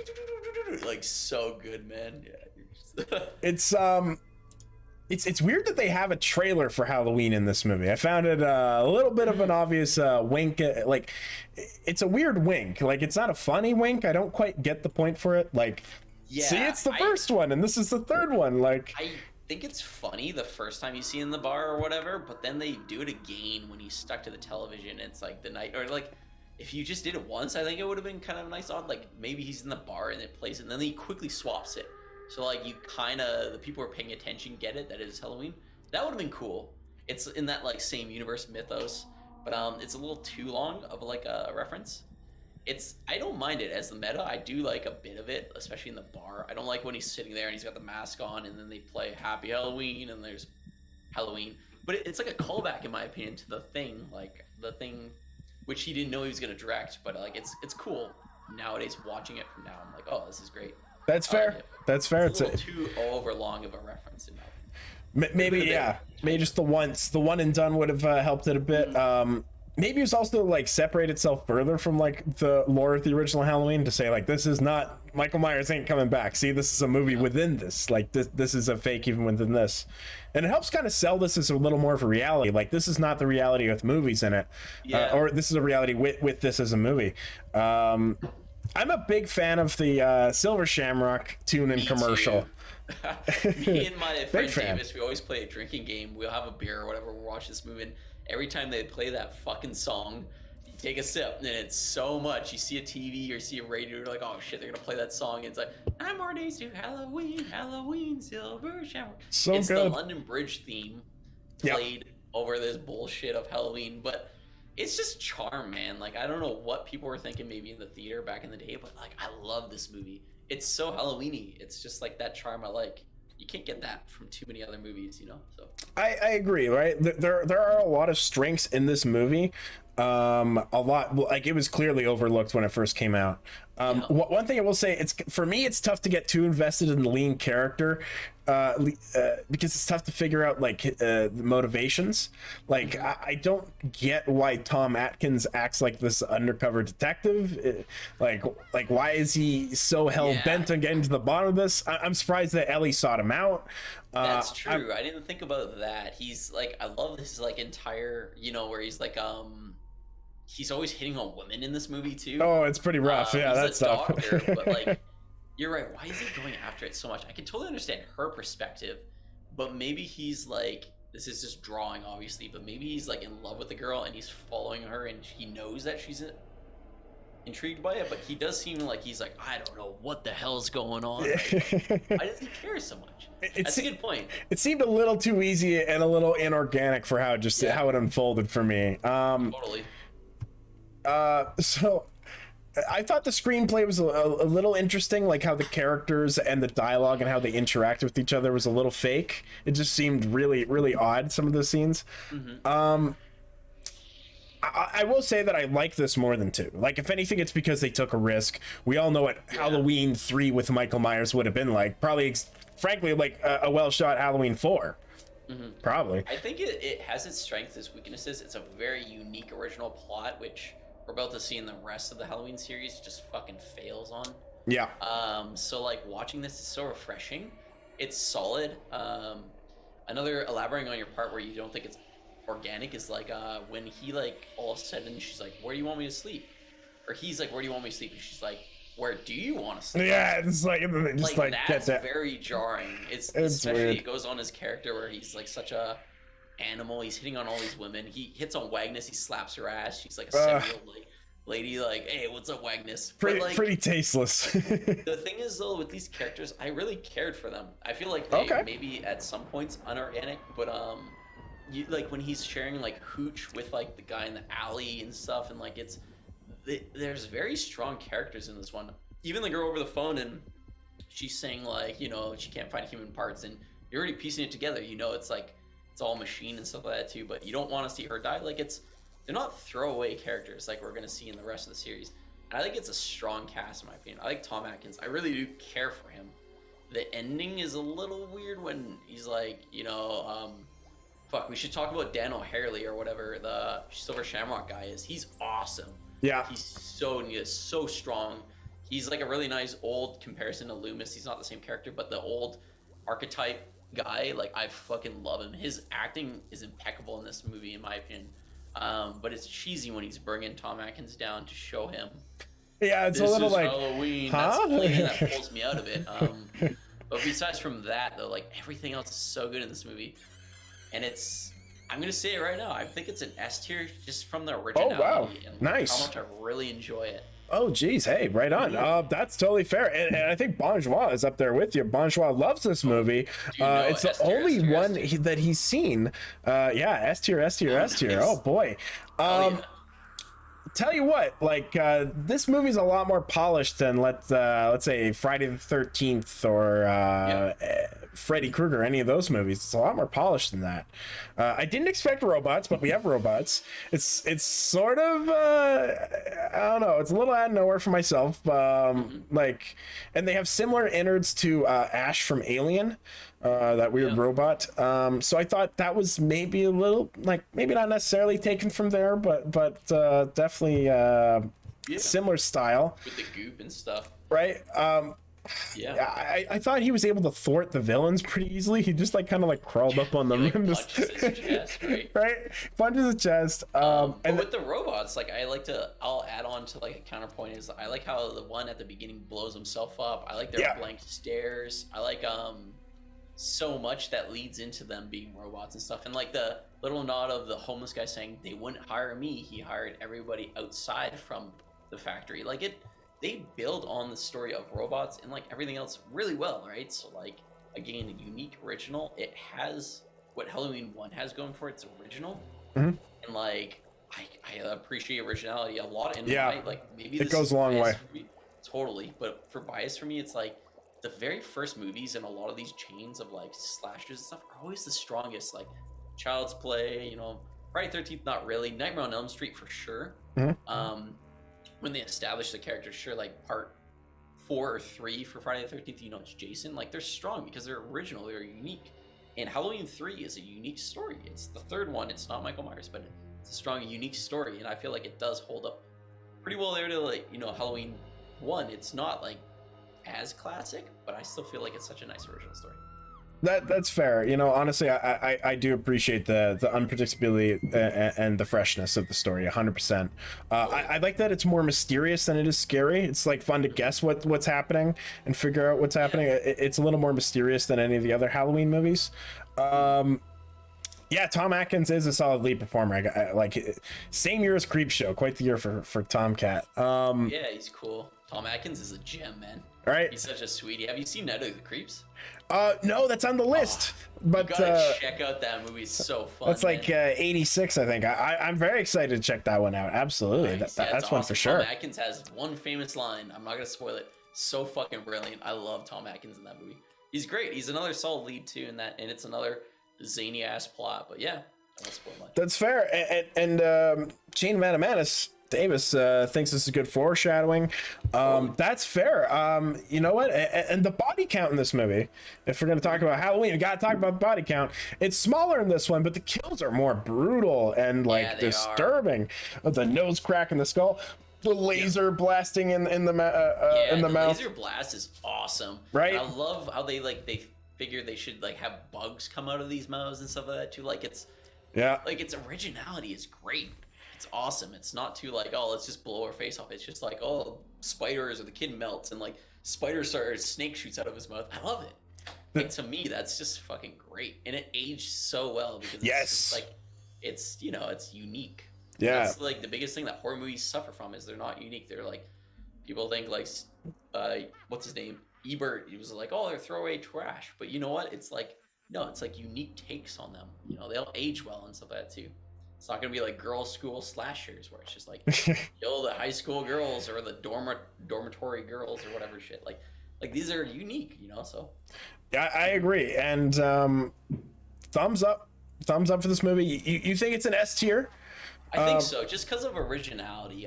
It does plague a couple things. It's not as strong as Halloween 1, I'll be honest. In my opinion, it's stronger than Halloween 2. Okay. It's hard to compare the two because they're different planes of like movies. But I'm all about originality, and I gotta say, like, I really enjoy this movie for being original.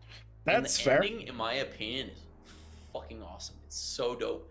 Where he's just like freaking out. He's like, shut it off. It's a so good much, like, cliffhanger.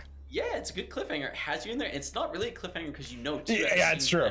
Yeah. Like it's the kids that died, and he's just like no, and it's like it's such a gloomy ending. But like, fuck, did it ever have me sucked in? It always does, and I love it. And then like, he's like, thank God it's done. And the kid turns the channel, no.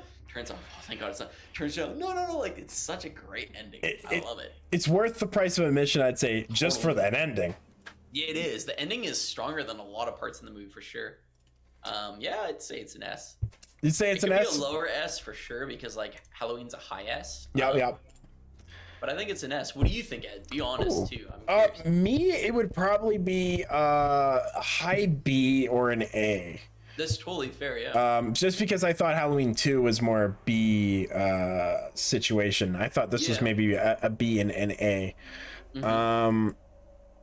But Bonjour is saying S tier. Jane Adamanis, Davis, I would love to know what you think of it as well. Davis, I'm what do thinking, you think?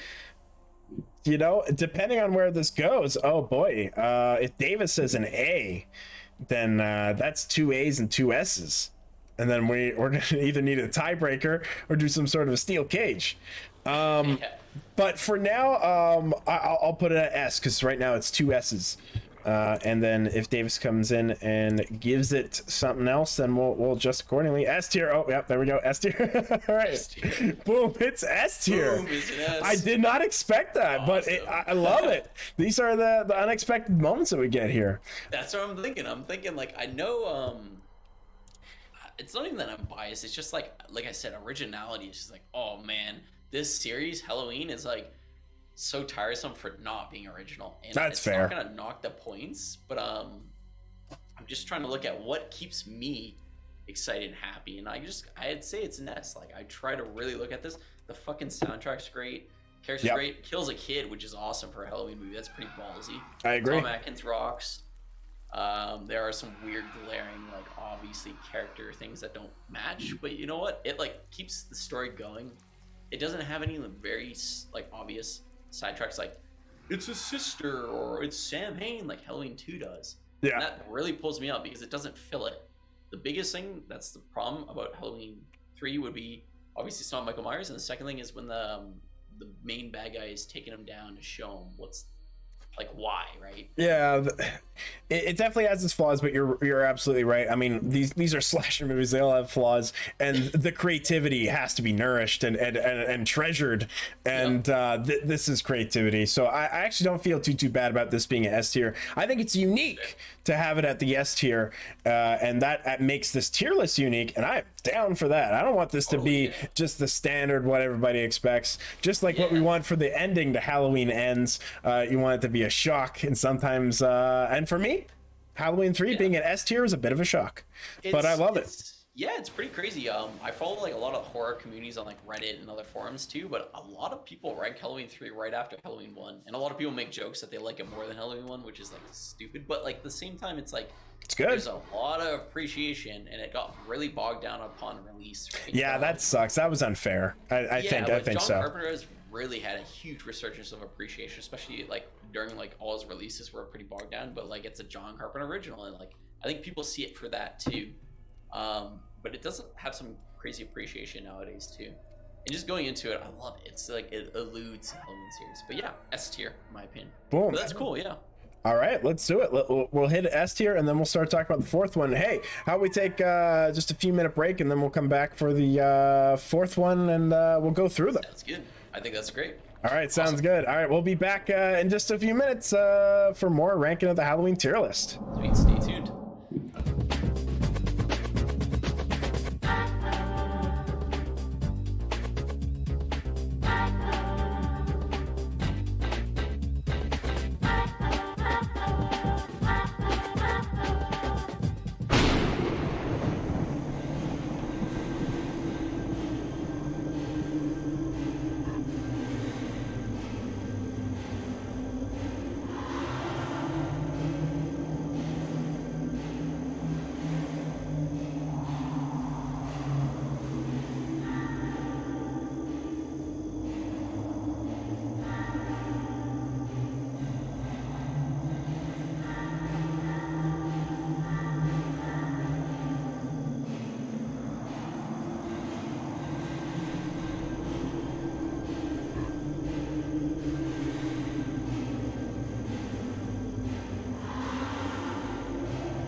boom, we're back here.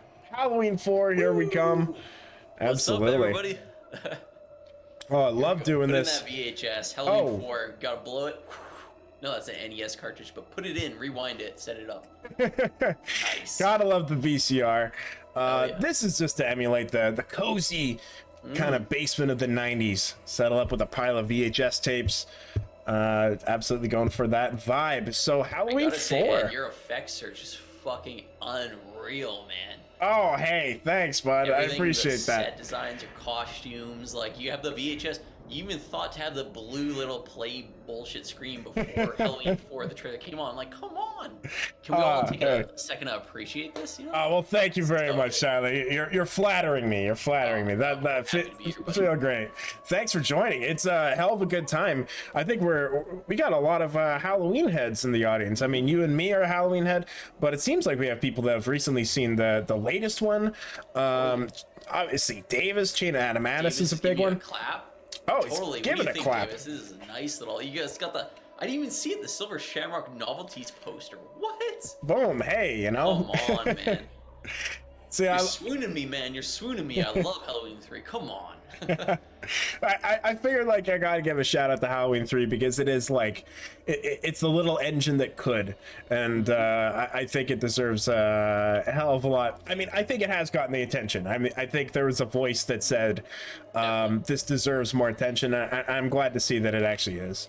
A lot of the merchandise that you could buy, I mean, if it's not the original Halloween or based on like, you know, a few of those, it's usually Halloween 3. Like very rarely is a sequel get very specific merchandise. Yeah, it's crazy the attention to detail. A lot of like old horror fans from the 80s are just like, I never would have fucking thought I could have bought a Halloween 5 mask that was made from the original mold that the director holds, you know, like, and you get the Silver Shamrock mask with the chips on the back. Like, there's just so much.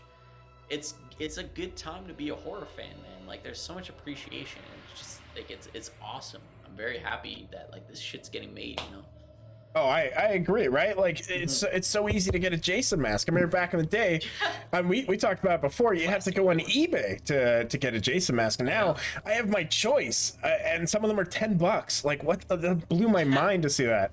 Yeah, it's like, do I want a Part 5 one? Do I want the blue chevrons or something? Like, it's, you can choose. Do you want that like certain damage from like Freddy vs. Jason where he's missing half the part, or Jason goes, hell, it's awesome, you know? So like, kudos to that, you know. Like, there's a lot of awesome. It's a good time to be a horror fan. Oh yeah, for sure. Some real talented people are helping do that too. I'm glad people are just as committed as us to do it.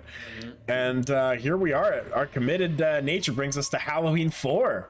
Yeah. The kind of it's not quite a reboot, but is it a bit of a reboot? It's like yeah, it's like, I don't want to throw it down saying it's just to bring back Michael and make money. It's called The Return. But it is, here we are, we're back. Michael Myers is back. There is some talent behind this movie. Is Mustafa Akka still doing it? What's his name? Yeah, Mustafa Akkad, I believe so. Yeah. He's the producer of these movies, and yeah, he definitely wanted to make it known that we're not doing Part 3 anymore. You will get Michael Myers. He's in the fucking title. And it's funny too when you get like Halloween Kills. I think referencing a lot of like the Halloween 3, you have all the Silver Shamrock masks in it. It's like it's more throwback. Like, oh, this is so off topic, but Halloween Kills is such fanfare. You get a lot of fanfare in that movie too. But I'm like, at least like the earlier movies bleed their ways into the sequels too. Beside it being fanfare. But sure, Halloween 4 did not really have too much calling back. They killed off Laurie Strode. Clearly Jamie Lee Curtis was not down to do this movie. No, doesn't seem like it. Even in Halloween 2, she was a little off of it because it was not Deborah Hill and John Carpenter, you know, making that movie, and she wasn't happy with that. She made The Fog, and it was the same thing. They were going through a breakup. She wasn't happy with that too. But she did it. So she did Halloween 2, but yeah, she was not coming back for Halloween 4. That's for sure. So. No, right. This is 10 years after the event of the first one, and 10 years in real life too, which is kind of cool. But yeah, you're right. Laurie Strode is dead. Now it's her niece Jamie that's alive, and the next target for Michael Myers, who of course escaped from an institution via an ambulance, via transfer, I believe. Of course. This is more of a Always standard ambulance slasher. Transfers. How many ambulance transfers in the movies do we have? It's Holy like shit. H2O, this one, Halloween 2. Like, come the fuck on. Give it a goddamn rest, boy. Yeah, come on. Do they have like a deal with the paramedics of America or something like that, where they like get these cheap ambulances or something? I don't know. Oh I have boy, no idea. we gotta get Come on. gotta get to the bottom of this. Carpenter, or I guess this would be Akkad, Mustafa Akkad, or his estate. Let us know what's going on with that. Yeah, please. We're curious. We're dying to know. So this is more of a standard slasher, in my opinion. It's a little more like the Nightmare on Elm Street movies that were coming out at the time. A little more like the Friday the 13th movies. I would say it has decent characters, though. This has better characters than those movies, and kind of a solid twist at the end that makes it stand out from the pack. It's a little odd, but I did like the ending. I mean, they abandoned it for the next one, so it kind of ruins it. I think that's my biggest gripe is like I don't really like the ending, but I do. Ooh. It's just that they retcon it in 5 that really fucking sucks. And then it makes it look like shit, and that is the same thing that happens in like say Halloween 2, right? Like you just really stomp all these endings, and you want to like the movies, and I like Halloween 4, but like when you're stomping on the ending, it just fucking sucks, you know? So yeah, binge watching these, it like wow, it's amazing how much the fifth one tries to imitate the fourth one in so many ways. And it's like, do I hate the 5th one or do I hate what they did to the 4th one? Yeah. So it's like a little bit of that syndrome for sure. That's fair. It exposes these problems that are in this movie. I agree. Great first few shots of this movie, though. Probably the best shots in this movie. Highest quality cinematography as well. Man, this is my favorite opening, and I love a lot of the openings from 1, 2 with the pumpkins and stuff, and like the zooming in. But Halloween 4 has the fucking best opening in horror movie history, in my opinion. Sure, I can sit there and watch it all the time. The vibes so strong. It's like Children of the Corn. It's basically for anyone who hasn't seen the movie, it's shots of farmland with like desolate Halloween decorations, eerie. No music. It's very vibey. It's just so great. It's awesome. It makes this movie seem like holy shit. What are we getting into? The trees are bare. The trees are bare. You get those like shitty scarecrows, the pumpkins hanging out and stuff like that too. It's just, it sets the mood huge. The opening is one of my favorite in the series for sure. I agree. It's so good. I have to say, the violence is toned down in this movie, though. I think it's by far the least bloody of them so far. I think so too. It feels a little more like Halloween's version of Jason Lives or like a New Blood. Yeah, like it's a little more upbeat with the characters. It's a little it's not nearly as dark, especially compared to the last one. Like the last one is super gory. This one isn't nearly as gory, which is totally, honestly, I think it's fine because it helps with the tone of the movie. The overall tone is kind of lighter. You're supposed to like these characters a lot.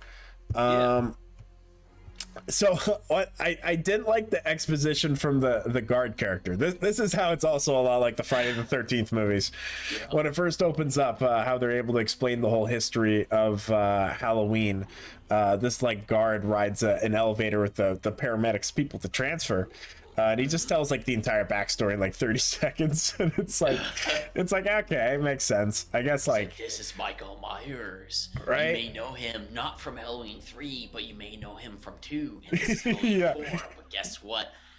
He's dangerous. It's like we just keep him on this bed. He's very dangerous, but we keep him on this bed. Yeah, right. Well, like ship this like. Out. Right, like if he was this dangerous, I'm surprised that it sent him off with no armed anything, nothing. Right, it's just like we gotta like laugh at all these like how many times where you're just like we've defeated Michael with a couple stones. We defeated Michael because he's sitting in a prison cell. We defeated Michael because he gets married. Like it's like holy fuck, this series, man. I like the Jason, like the Friday 13th series so much more because you've got him like where he's like underwater, he's fucking chained. Like you have these more precautions like this. It's so embarrassing. They kill him off a little more definitively in the Friday the 13th movies, and then they bring him back a little better. They do. They totally do, and they treat it more seriously than just like, oh, he's fucking Michael. Like he has human rights after he's murdered like 1,000 people, and he's gonna keep doing it. Like just fucking. These just don't have nearly as much. I would say like Friday the 13th has a lot of talented, fun horror filmmakers, people that love the genre behind making them, and sequel after sequel. People are very passionate. When hearing about the people that made like the 5th one, it was just like, oh, these people just don't. They don't give a fuck. No, it's just some money. It's the same with Halloween 4. It came back like Halloween 3 was that last ditch of effort of like originality, in my opinion, where they tried to like. I'm sure it wasn't Michael Myers, but it was like, you know, it's like let's create something unique, and it just didn't get received well. So like, fuck it, throw that out. We'll bring back Michael Myers, and it's this eye roll. You don't even want Jamie Lee Curtis doesn't want to be in it. Deborah Hill, John Carpenter don't even want to do shit. No. And you get this bastard son of a movie, and it's sad, but. It is what it is, right? Like you can find things that you can enjoy from this movie. Oh yeah, for sure. But it's no Halloween 1, not even Halloween 2, which is still a step down. It's quite a few step downs. But yeah. Oh boy, Tyler, this is a hot take. Mm-hmm. I think I have more fun watching this movie. This is a personal taste. I fully admit. I think the production value, and we talked about the tight production earlier of the first 3 ones. Mm-hmm. I have a lot more fun watching this one than 2. That's fair, because I'm sort of the same way. I went into watching this marathon this year again being like, I enjoy Halloween 4. Critically analyzing it this year, I really found too much wrong with it to really like it. I was bringing the rank down low, and then I'm like, I gotta bring it a bit up because I was like really harking on it. There's so much. I like the characters, but holy fuck, does the writing and the plot suck? Yeah, let's go into it. Let's tear it apart. Yeah, we should. There's one scene in the school where they get the wrong fucking mask, and Michael Myers has blonde hair and pink skin, and it's like, how do you fuck that up? Me and my friend D-Dog Davis were watching, and we're like, did that just happen? And then I Googled it really quickly, and like the director addresses it, and he's just like, yeah, the prop guy was really tired one night and grabbed the wrong prop, and I'm just like, how does that happen, man? And it just fucking sucks. But I like the scenes. I like the characters. Oh, nice. Strange Fellows IPA. Guardian right now. Cheers, Davis. Ooh, that sounds really tasty. Drink with me, man. This is awesome. Yeah. I'll have a sip with Davis for sure. Yeah, cheers. You got to take a sip to Davis. Cheers, Davis. Thanks for hanging on for the long haul, buddy. Oh, yeah. Absolutely appreciate everyone in the chat. Yeah, Thank you very much. Viewership will probably drop off because we're gonna go long into this, but you know what? The true fans stay here. I think we have a lot of absolute loyal people that want to hear about the Halloween franchise. I think we got a lot of Halloween heads, people that are chomping at the bit to talk about it. And we also just have some people who love watching this show as well. So thank you everyone for watching. Really appreciate it. Thank you for staying along with us for the long haul. I feel like this movie, like we said, it's definitely a step down. It takes a dip in production quality. Not many of the talented filmmakers are part of this. Like Alan Howarth did the movie with Carps for the last 2. Yep. I feel like Child's Play 2 took from this. Both are slasher movies where the main character is under foster care, adopted, and form bonds with the foster sister who saves their life multiple times. Yeah, and I know you like Halloween or Child's Play 3 more than 2. Oh yeah, I'm more of a fan of 2 than 3 in my opinion. That's fair. Yeah, I like Andy's like arc a bit in that too. I like the characters, like the setting. But that's the Child's Play series. But yeah, I do like Halloween 4. I love watching it. I think I look forward to watching it more than 5 and 6. Oh yeah. It's a fun movie, but it's such a messy plot. And it's you gotta like if I'm paying attention, like, is this a good movie or do I like it? Halloween 3 is a messy plot, or it's more unique and original too, but it has a bit more going for it than Halloween 4. And Halloween 4 just is like, oh, the mask, Michael looks fucking stupid. Yeah, the mask in this one is big old thumbs down in my opinion. Yeah, is he broad? He just sits there like this, like a football player. I like the one scene where Loomis sees him, and Loomis, in the diner, you can see it actually on the TV right now, where Loomis shoots at him, and I think that's a fucking 16. Anything with Loomis in it is like gold. But like, man, Michael looks so stupid. The continuity sucks. That's totally true. Tanks it. He just like he's such a glaring shit that sucks. He's like this. Let me do like. This is Michael. He's standing there like this. Can you see this? Yeah, just like he's kind of got a Lurch vibe. He kind of has like a little bit of Lurch from Addams Family going on. And it's funny because I think you could see it in the diner right there. But I think the next movie to actually correct that is like H2O, where they get like a skinny Myers again, where it's not like he's skinny, but he's not like a fucking giant Jason. I don't know if Jason influenced that too, but maybe like so. The first it's the worst, Michael. The mask sucks, but yeah. Anyways, it's a fun movie. I thought it jumped the shark a bit with Loomis shooting at Michael, then jumping from the explosion. Like the first bit was fine, but him like shooting at the car as it like drove away, and like then the gas station blew up and he jumped behind some like oil cans. Right. I was like, this is a cliche moment for an action movie, let alone to like put in this horror movie. But I will say, for me, it was very satisfying again when the police listened to Loomis. No bullshit, no filler. They're just like, they want the facts, how to stop it. I thought that was fair and kind of realistic. And they aren't stupid either, these cops. They're just like, all right, how do we stop it? Like, they try to verify the story, they verify it, then they like start acting on it. I enjoyed that. I do like the hick mob, like the redneck mob that kind of follows around town. Like, it makes sense in the realms of reality. Like, if they got news, they're like, you cops are not doing fuck all. We're drunk guys. We're gonna go out and try to get Michael and stuff. So like, that's cool. It addresses the mob mentality and it shows the flaws with it, which is nice. It doesn't necessarily embrace it. I mean, later on they kind of come in and help save the day, but they first kill an innocent person, and I thought that was kind of like, you know, ultimately did it add to the movie? A little bit. It showed that the town is descending into chaos a bit. It's weird how it cuts them off pretty fast too. Like, it's they're in there and then they're not really in there like after, and then they're in the end. Like, it's like that side plot that's okay, but it's just like these side characters that don't really hold strong to me, in my opinion. I don't know. What do you think? These side characters can go take a hike, in my opinion. But who I do enjoy are Jamie and Rachel. I do actually enjoy them a fair amount. Neil Harris is awesome. She's a great fucking actor. Oh boy, especially for her age, like, it's just amazing. Yeah, and Rachel's great too. I know Halloween 5 really fucks up Rachel so much. We're gonna get into that, where it just kills her off and no one even asks where the hell she is. I have nothing but poison for Halloween 5. Oh dude, I don't know if like Halloween 6 or Halloween 5 what takes the worst cake, because the producer's cut makes me want to slam my head into the ground. But that's fair. That's until we review that. But Halloween 4, let's go back. Let's kind of wrap this up a bit too. Sure. I like the setting. I like the characters. The plot is just kind of fucking messy. At least it has a bit going on where it's like, there's some dynamic with like the cheater boyfriend too.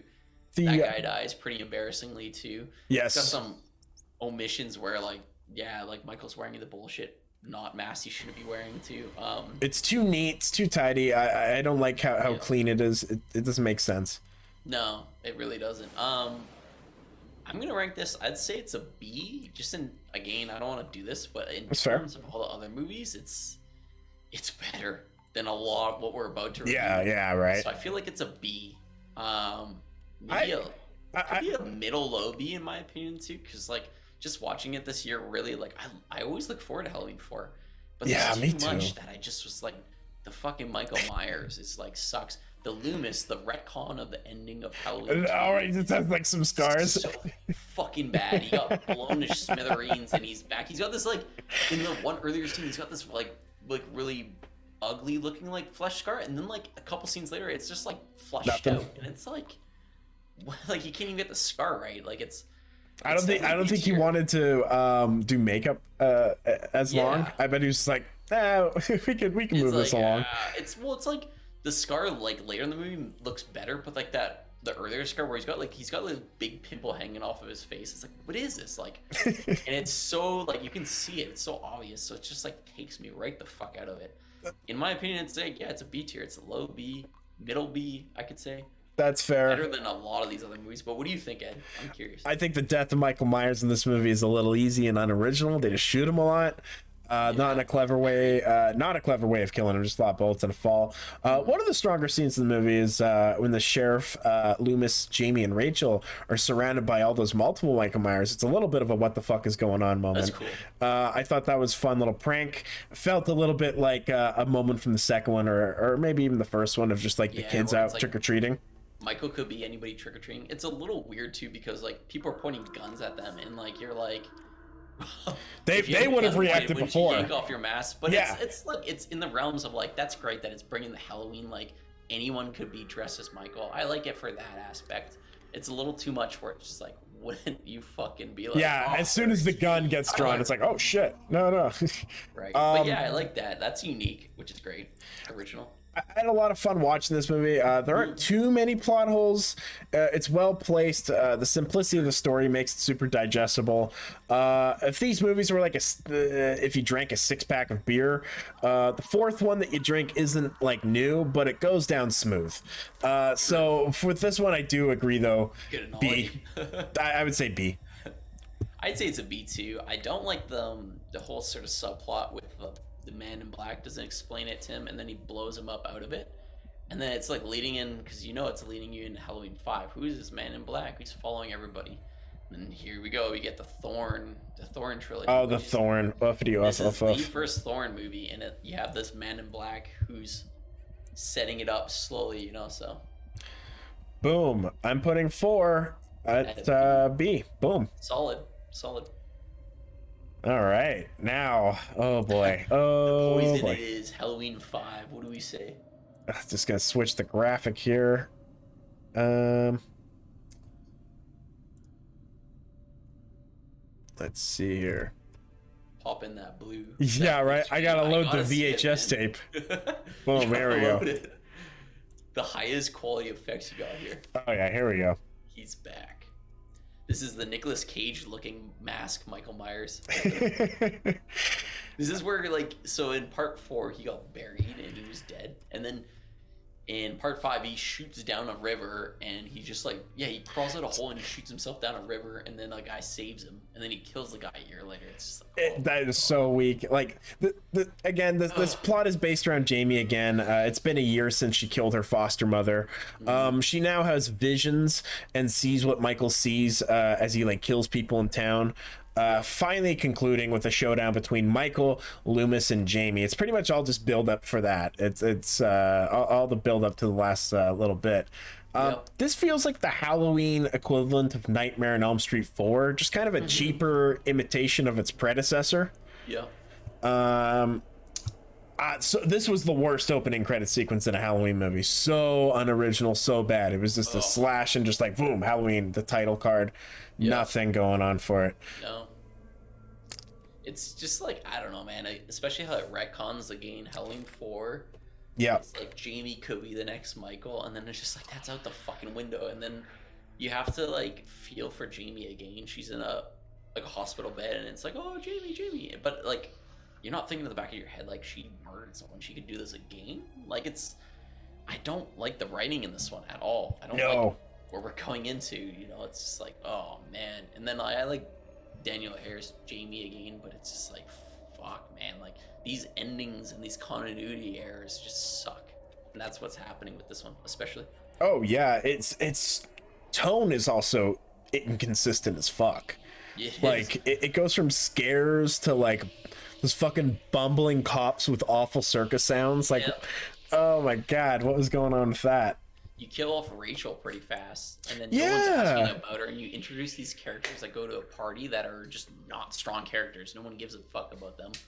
I agree. The location settings is from the party house to wherever to the farmhouse is just not that strong. The only strong thing in this movie is Loomis again. He does a great job.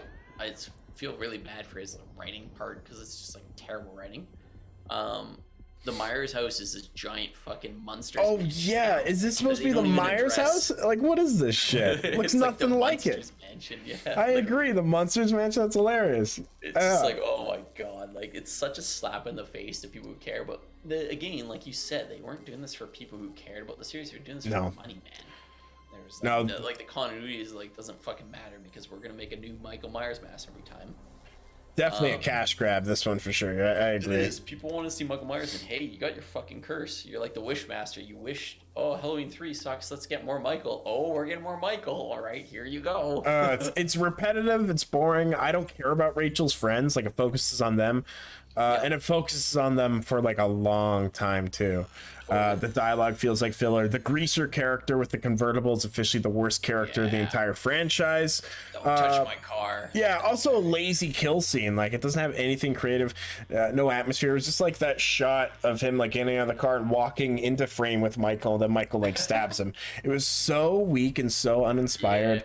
Kill him off so fast too, and then the rest of the characters just living. But it's like these characters don't even care that these people are dying. Like, where's Rachel? Why did no one in the entire movie ask, "What the fuck where's Rachel?" Yeah, maybe they did, and it slipped past me. But like, it's like it wasn't it's explored like much. Mission. It's just like, holy shit, your friend's dead. Nobody gives a fuck, and they go party on this night. You know, like, come on. And I expected it to pay it off a little better than just like a cut to an insert shot of Rachel dead in the corner in the basement or in the attic. It was pretty rough. I also have to say this seems like the most unhinged Loomis. He's like, he's diving onto children. He's yelling at them, and he still has his energy in this movie. I will say. In the sixth one, I think he's old, and I think he's sick. Yeah, right. Like, actually died, I think, a year after filming, or like right after filming. Yeah, it was before it was released. Like, good for him, man. He like Halloween 6 is another breed of shit, but like you gotta appreciate Loomis throughout this whole thing, and like, yeah, he's unhinged and stuff like that too. Maybe it's bad writing, but I love his performance. I can't knock it. Even like Danielle Harris's performance too. She's absolutely. I do agree with you with that. Danielle Harris is probably one of the best parts. She's great in this movie. I would say even better than the last one. She was already good in that. I think so too. And she's really good because she can't talk because of like trauma. Like D-Dog Davis was saying, I was like, she can't talk. It's like PTSD. Yeah. It's like, oh, I didn't know that, but it's just like she does such a good acting performance, but it's just such a plague of this movie. I don't like her character because of the whole ending of part 4. It's like not that I can forgive that, but it's like, holy fuck, man. It's like, at least follow through with it. So it just upsets me to see that. You know, I don't know. But I hate Tina, the terrible character in this movie. I think Tina's so bad. Yeah. I think she's unbelievable. I think over the top. Right. Like, you know, it's a recast from the Tina on 4, right? Or is she a new character? I think it's the same. It is the same character, the friend of Rachel, the first one, and it's the same actor too. I think so. It looked like it. She's so different in this one too. Like, I know, was right? Fine in the other one, but... Yeah, right. I don't get what they did in this. It was just so much a thinner character. I think just different writers. It was much worse in general. Like, there was a scene, like, comparing her to Danielle Harris. I mean, it's amazing you get someone like Danielle Harris knocking out of the park. And then this one, Tina. So bad. I thought the worst scene was when she was in the barn looking for the cat. There were like 3 fake outs in the row from that Spitz character. Such a waste of time. It's like 5 minutes of this scene. It's insane. Michael drives too much in this movie. Yeah, he does. He's ripping around. Drives. Especially the scene where he's chasing her and he's just going like 10 miles an hour and she's just running. It's like, oh my god, Michael, come on. Like, and at some point he like literally crashes the car and it blows up. It's insane. Oh god. And it's so out of character for me, for Michael Myers to drive around town, like going undercover to get potentially get access to Jamie. He's fucking Michael Myers. He can bust his way in anywhere without disguise. Like, he doesn't need to like put on a mask and like drive around town with Tina. Like, that to me took me out of it so much. I was like, Michael Myers would not be doing this. He is not that kind of person. But either way, they did it. So I don't know. Like I said, the dialogue also feels a hell of a lot. It's just all filler in my opinion. Right, it's just like, and Lewis just kind of shows up in this movie. It's not much of an introduction. He looks like he hasn't changed his outfit in a year. No, he sure has not. Right. Yeah. So honestly, it's tough to find many outside of Jamie,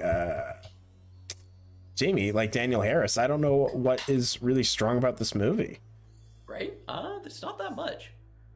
Loomis is, I mean, it's still. Loomis is strong. Characters are not likable. The locations suck. Yeah. Michael fucking sucks. His mask looks like shit. Yeah. It's just Loomis.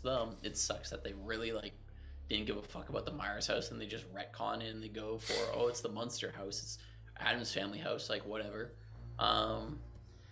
What do you think this tier is for this movie? Because this will be interesting. Oh boy, low, pretty low. I really don't like the ending too. Yeah.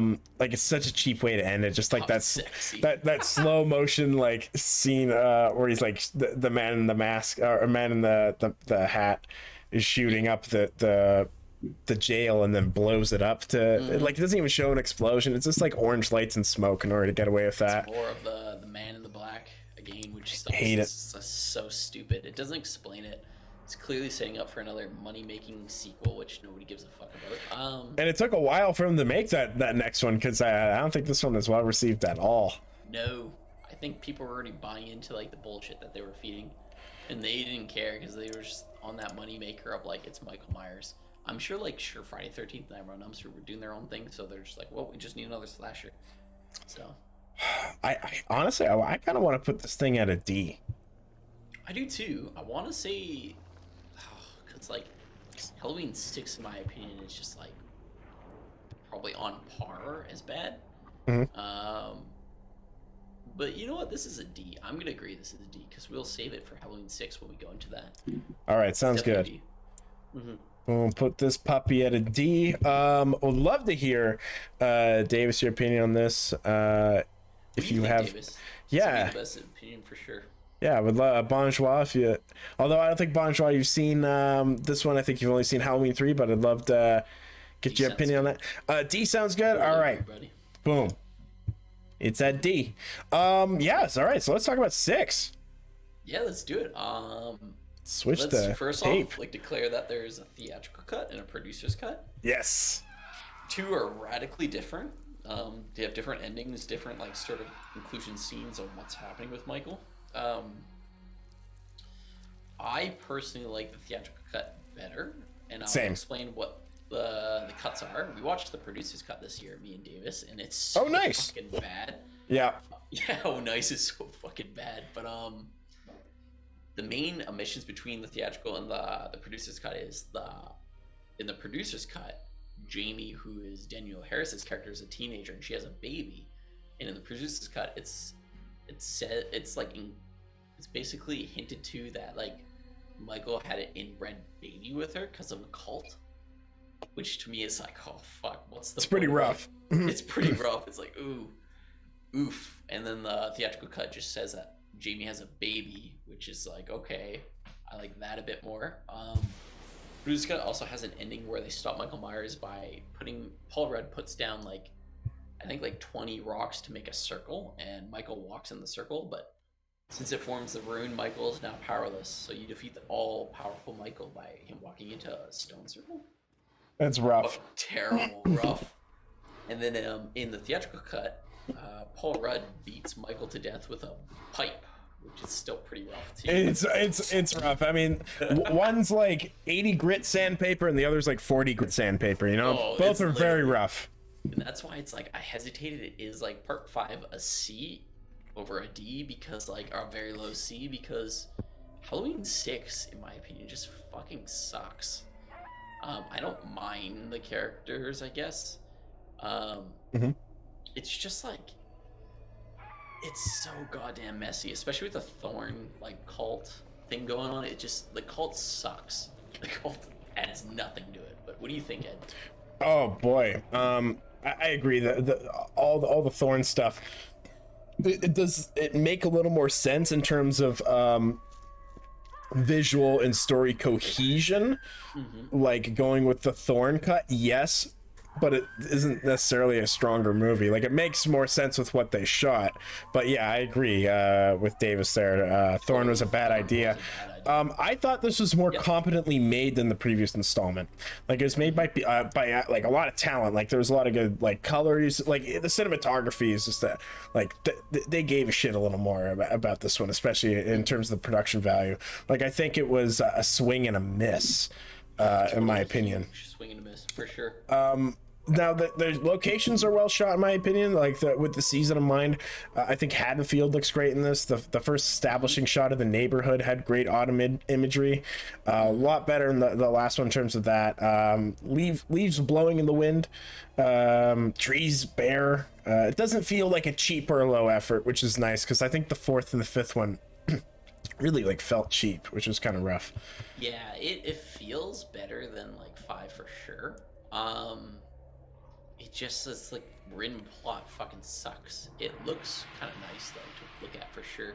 Oh yeah, the plot is not amazing at all. The story is not executed well at all. Any mysteries explained via dialogue info dump. Yeah. I now talking about the theatrical one, I can tell that it's been re-edited multiple times. Certain scenes don't fit in. The pacing is rough. Like when it like cuts to just like them being kidnapped, and then it cuts to the Paul Rudd and Loomis just outside, like it without any explanation of how they escaped. It was really, really bad. The old lady working for Thorn is just like such a glaring fucking omission of like, why?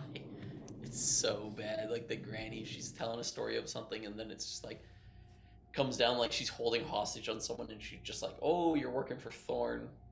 Like, yeah. So then she's in the Thorn robes and stuff in the cult. It sucks because you've really erased whatever the fucking makes Michael powerful. And there's a scene where Michael's standing there and there's a Thorn guy and they're doing like a ritual, but Michael's just there. He's like a tool now. It's like, movies aren't even about Michael at this point now. He's just standing there like this. It's just like nice. Like fuck. Just throw away Michael. Yeah, right. You like brought him back, and like now you're just throwing away. It's like the stupid. They keep having to add stuff, but like they don't even know what they're adding. You know, like it's. This series is supposed to be about Michael, and you're absolutely right. He's just kind of thrown to the wayside. Yeah, the original like you have Michael Myers, you want to focus a little bit on him. The original cut of the movie to me is a swing and a miss. The final released version is just a weak mess. So really, there is no like, in my personal opinion, there's no optimal version of this movie. Watch which one you like more. Neither, they both have like incredible flaws. Some of the Thorn scenes are still in the movie, but since it doesn't pay off, it just seems abandoned by the end, just sort of like filler. The characters aren't great for the most part. They're pretty one note and flat, just bait for Michael. Paul Rudd and Loomis are by far the strongest characters, just because they have like a big connection to the original movie. Oh, and the radio host was fun for the 2 minutes he was on screen. Yeah, he was fun too. I like the radio host quite a bit when he's in his boxers. He's like more lively than any other character in this movie. Paul Rudd's character, in my opinion, is pretty fucking weak. He's very like just like paper. He's like, oh, this is the baby, and I don't know if that's what he was trying to act like. I think that was probably a directing note. Just I think so. It's the very beginning of the scene. Brooding like voice. He's like a pervert spying on the girl, and it's like you're already setting us up to not like this character. It's Tommy Doyle. I get it. He's weird, but like, do you really want us to not really like him? That's fair, and you're supposed to cheer for him by the end. And he was kind of just doing his own thing. Like by the end, he's like laughing, going like, huh, "Michael's coming at me! Oh shit!" Like it was really tough to get a feel for what his baseline was. Yeah, it's sort of like a Tommy Jarvis character where he's obsessed with Michael or the mask and stuff too, but he's just like, he's into it, but he's just more like weird and paper. Like, not like, even like I'm watching the trailer right now, you just see me staring, and it's just like, it's like, what is his motive? And it sucks because Paul Rudd's a decent actor, in my opinion. I think that's why I liked it, is probably because his performance can like elevate it a bit. Yeah. Like I to him, me and Loomis were at least like something. Mm-hmm.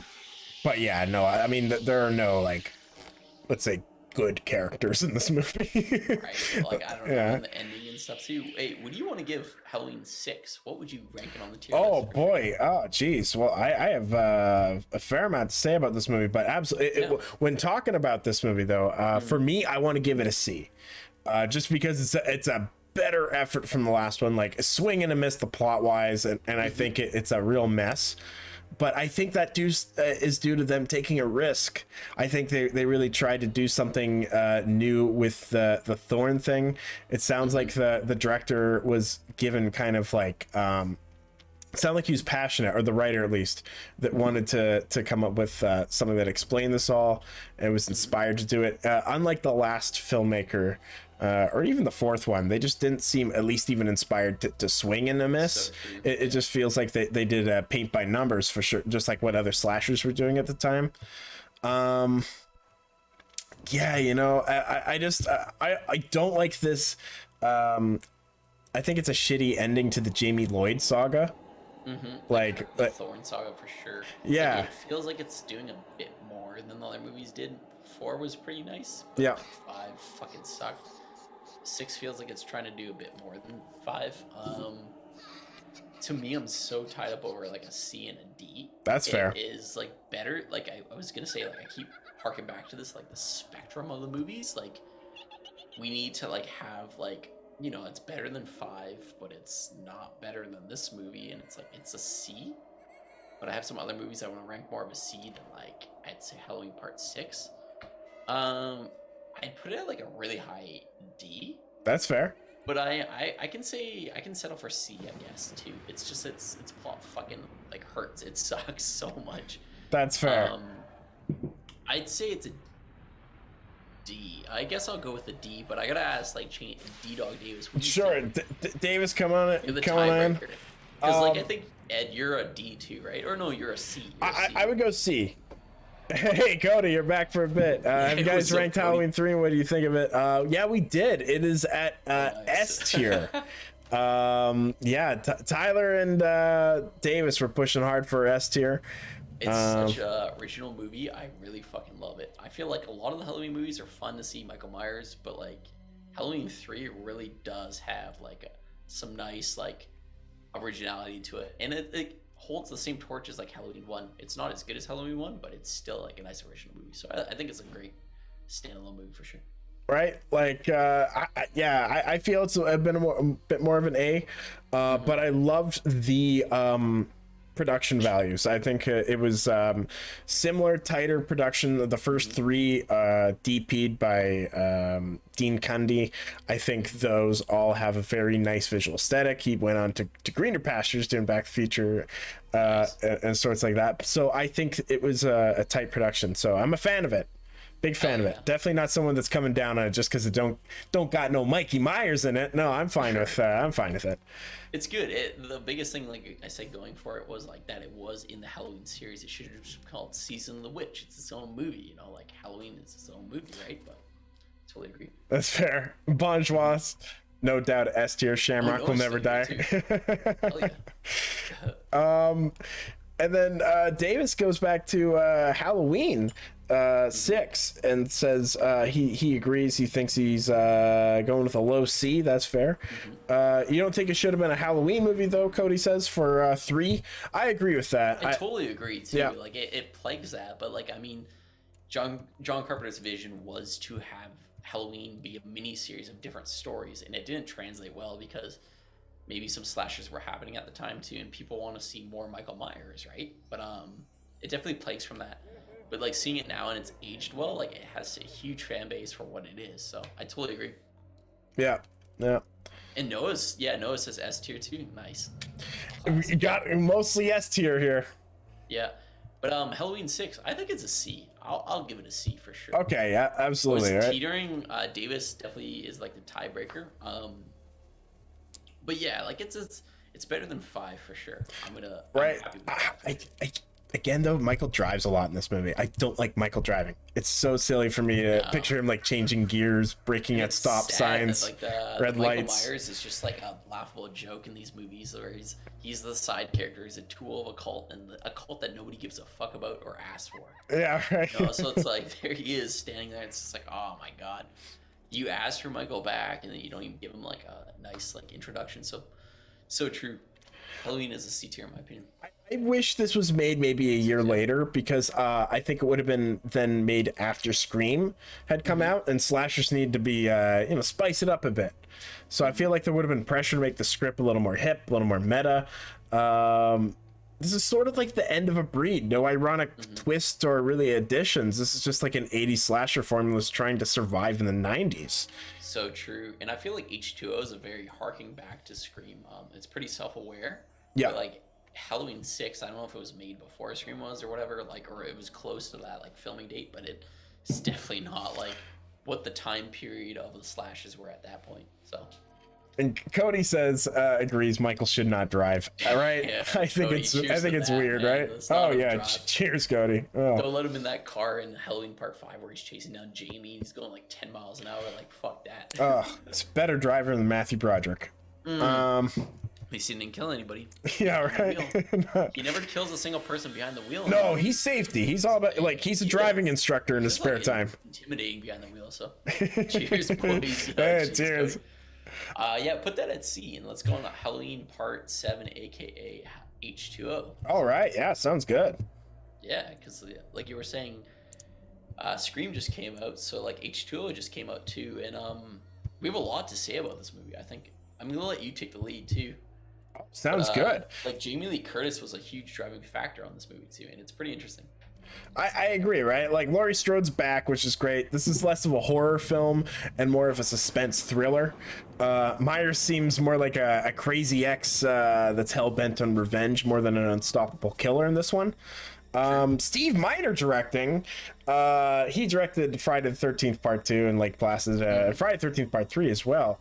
Miner's cool. Right, so this is probably his best movie to date. He directs a fair amount of TV now. Looking at his filmography, it's usually not great stuff. He directed the very problematic Soul Man. But this movie in particular is a great effort, and I think he pulled it off. This is the most adult Halloween movie, in my opinion.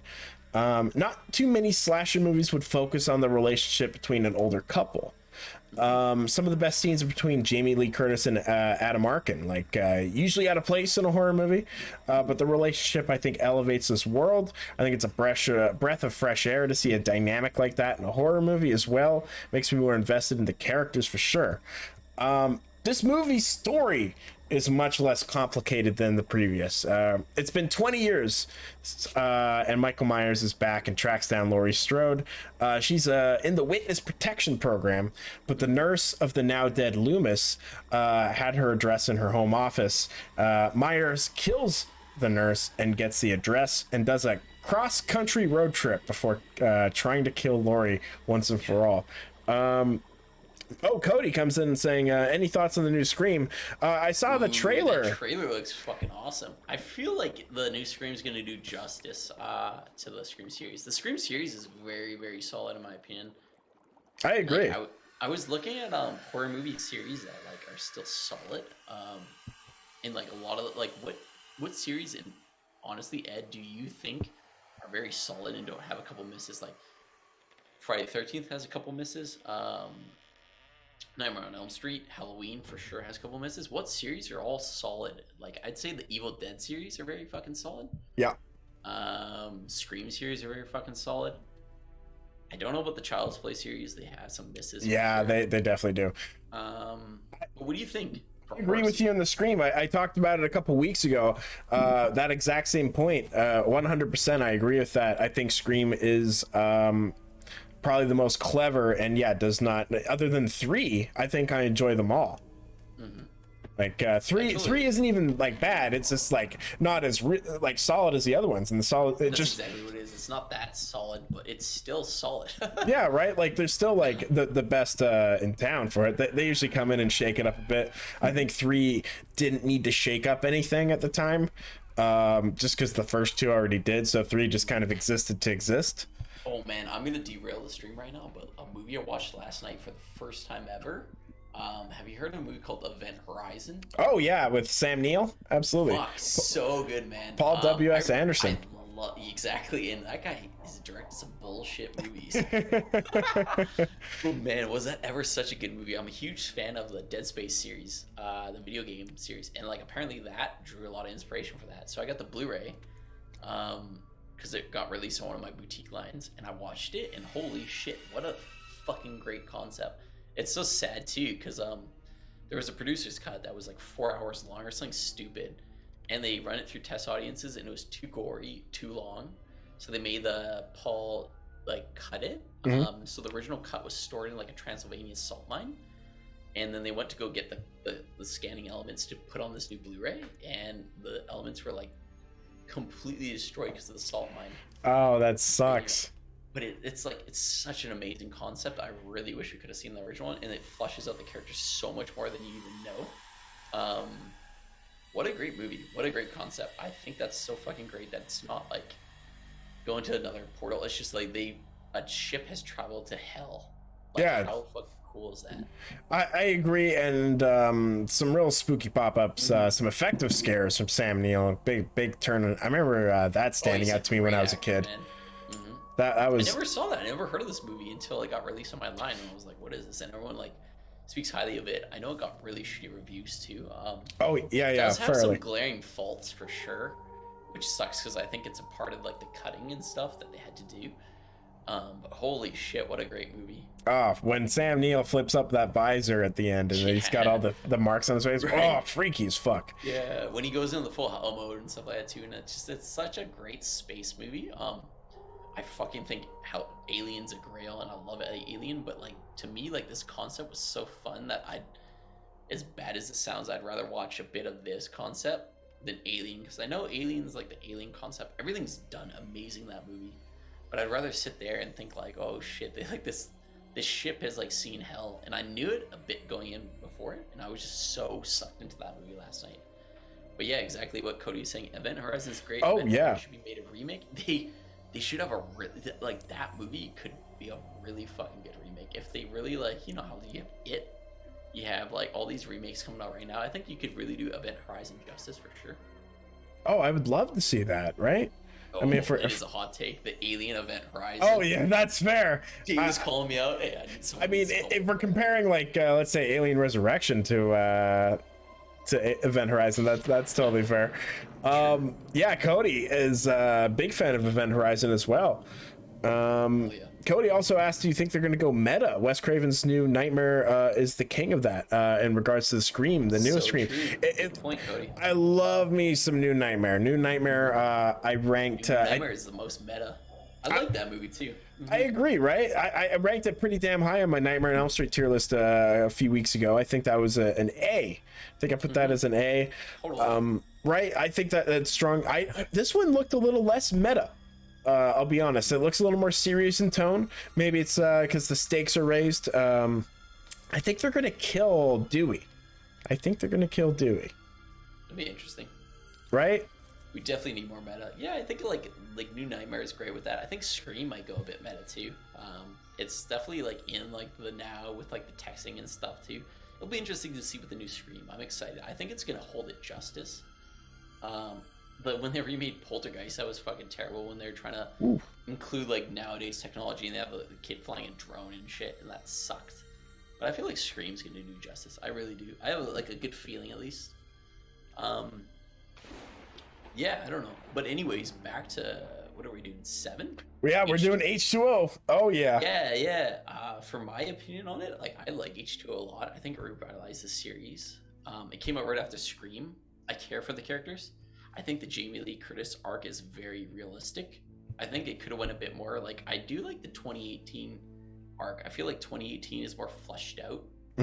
H2O, where she is just like a fucking lunatic, where it's like, oh yeah, it's been 40 years later, but she's so paranoid he's gonna come back. I love that, and she's like this crazy old cat lady. Like that's perfect. Yeah, that's fair. It's realistic. It's realistic, and she's like still like an alcoholic druggie, which Jamie Lee Curtis put it as H2O. I don't like how sunny and bright the movie is. That really You don't like the fucking California location? sucks. I don't. No. It's the same thing with X-Files. X-Files was filmed here, Yeah. and it's rainy from season 1 to 7. Then season 7 on, and it's filmed in California. He's wearing sunglasses. Just fucking takes the vibe out of it. So yeah, definitely the vibe is gone in H2O. I agree. And That's my biggest controversy to it for sure. while watching it, I found like while it's doable, I thought it was weird that Michael Myers kills the nurse the night of October 29th, and then he is in California the morning of the 31st. That means that Michael Myers made the road trip to California in one 30-hour go. I think that's pretty damn funny. The idea that the fact that Michael Myers had to stop for gas multiple times. I want those scenes. I want to see Michael Myers looks down at the fuel gauge, sees it's in like reserve, and it's like, ugh, and like has to like pull over to the gas station and like fills up with the mask on. Like, what does he do when he has to fill up at his gas station? I want to see that. What is I'm it? gonna say the mask in this movie looks fucking terrible too. Oh yeah, right. It's all over the place. It's just it's so fake. It's like it literally looks like a dollar store mask where like you could go to the fucking store and buy a Halloween Michael Myers mask, and this is what you would get. It's like this is a fucking movie, folks. Yeah. And there's so much budget behind it, and you can't even get a stupid fucking rubber mask to look good. It's such a slap to the face. And this movie, the series sees it so much. Like Friday 13th, like does laps around the continuity and like yes, the I agree. masks, and the masks get a little weird and whatever. But like, fuck, these rubber masks look shitty. They do. They look so cheesy. I with agree. that being said, though, I'm just gonna throw it out there. You might have a lot to say about this movie. I'm gonna say H2O is a B tier, a low B tier. I think it revitalized the series. It stomps on the Thorn trilogy. Yeah. Halloween 4 was the last to sort of capturize that excitement. I care for the characters. I don't like the locations of the California school. Yeah. It's sunny. I like LL Cool J. I do like a lot of the characters. LL Cool J is great. And I feel like it's still like stalking. It's great. He kills slowly, and I love the ending. I really, really, really like the ending too. I think it's great that they just fucking decide to X him off. I agree with that. Pretty much, entirely. You know, B tier is totally fair for that. I love that they abandoned the last few sequels. In this canon, unlike the 2018 one that I think ignores 2, this one does go with Laurie Strode is his sister. This is 1, 2, and H2O. It's cool to see actual teenagers getting it in an opening sequence. You know, Joseph Gordon-Levitt as a kid, they're very believable. They're like playing hockey. It wasn't like dumb teenagers. Cool. Like these aren't like the usual slasher teens, which is kind of nice. The anamorphic cinematography is back, which is great. The widescreen shots look terrific. It looks like a legitimate production again, which is nice. Great opening shot of the pumpkin being stabbed and then unfolding to the shot of the neighborhood on the 29th of like people walking around in this classic Halloween vibe. I wish it stayed in Haddonfield, but that first shot at least looked a little Christmassy. I think the opening credit sequence had a terrific update of the Halloween theme in general. I think it's a good update of the Halloween theme. Great way of it kind of gave me goosebumps, that opening credit sequence, of how well it was executed. I thought it was a great way of providing the backstory as well, like showing it during that scene, like artistic choices, having the sound bites over it. It wasn't just some character giving exposition, which is really nice. Josh Hartnett's really great in this movie. I think he's really likable and believable. He's pretty damn responsible for a 17-year-old, his character. He might cause a little shit, but he's and a little defiant, but not in a stupid way. From his perspective, it's reasonable. Yeah, I really like LL Cool J too. Like, yes, it's that little explanation where he's just alive after the gunshots, which is kind of like a little silly, but like he's like such a sweet character, and it's like you do want to see him live. He's just like he's writing like romantic novels, and he's lets the guy out too, and like it's believable. It is good, like for a California campus. I'm like, okay, I like this. I agree with this. I have a soft spot for LL Cool J, so anytime he's in a movie, this, Deep Blue Sea, The Hard Way, anything like that, big fan of LL Cool J. So I loved him in this movie. I thought he was Busta Rhymes for sure. Oh hey, ooh hey, I agree though. As an actual actor, totally right. Boy, yeah, he runs laps around Busta Rhymes. I couldn't imagine Busta Rhymes being that natural. But hey. I say Alan Parrish from the original Jumanji movie gets killed in this movie, which is pretty funny. Haven't seen that actor in too much. That's crazy. I always remember that face. Janet Leigh is in this movie. Yeah, she is. Yeah, original Psycho. Right? Gets to And act. Jamie Lee Curtis's mom too. Yeah, right. So that was really nice to have them pay a little homage to Psycho and then have them act with each other. That's something really nice. And yeah, you're right. The ending is really awesome with this one.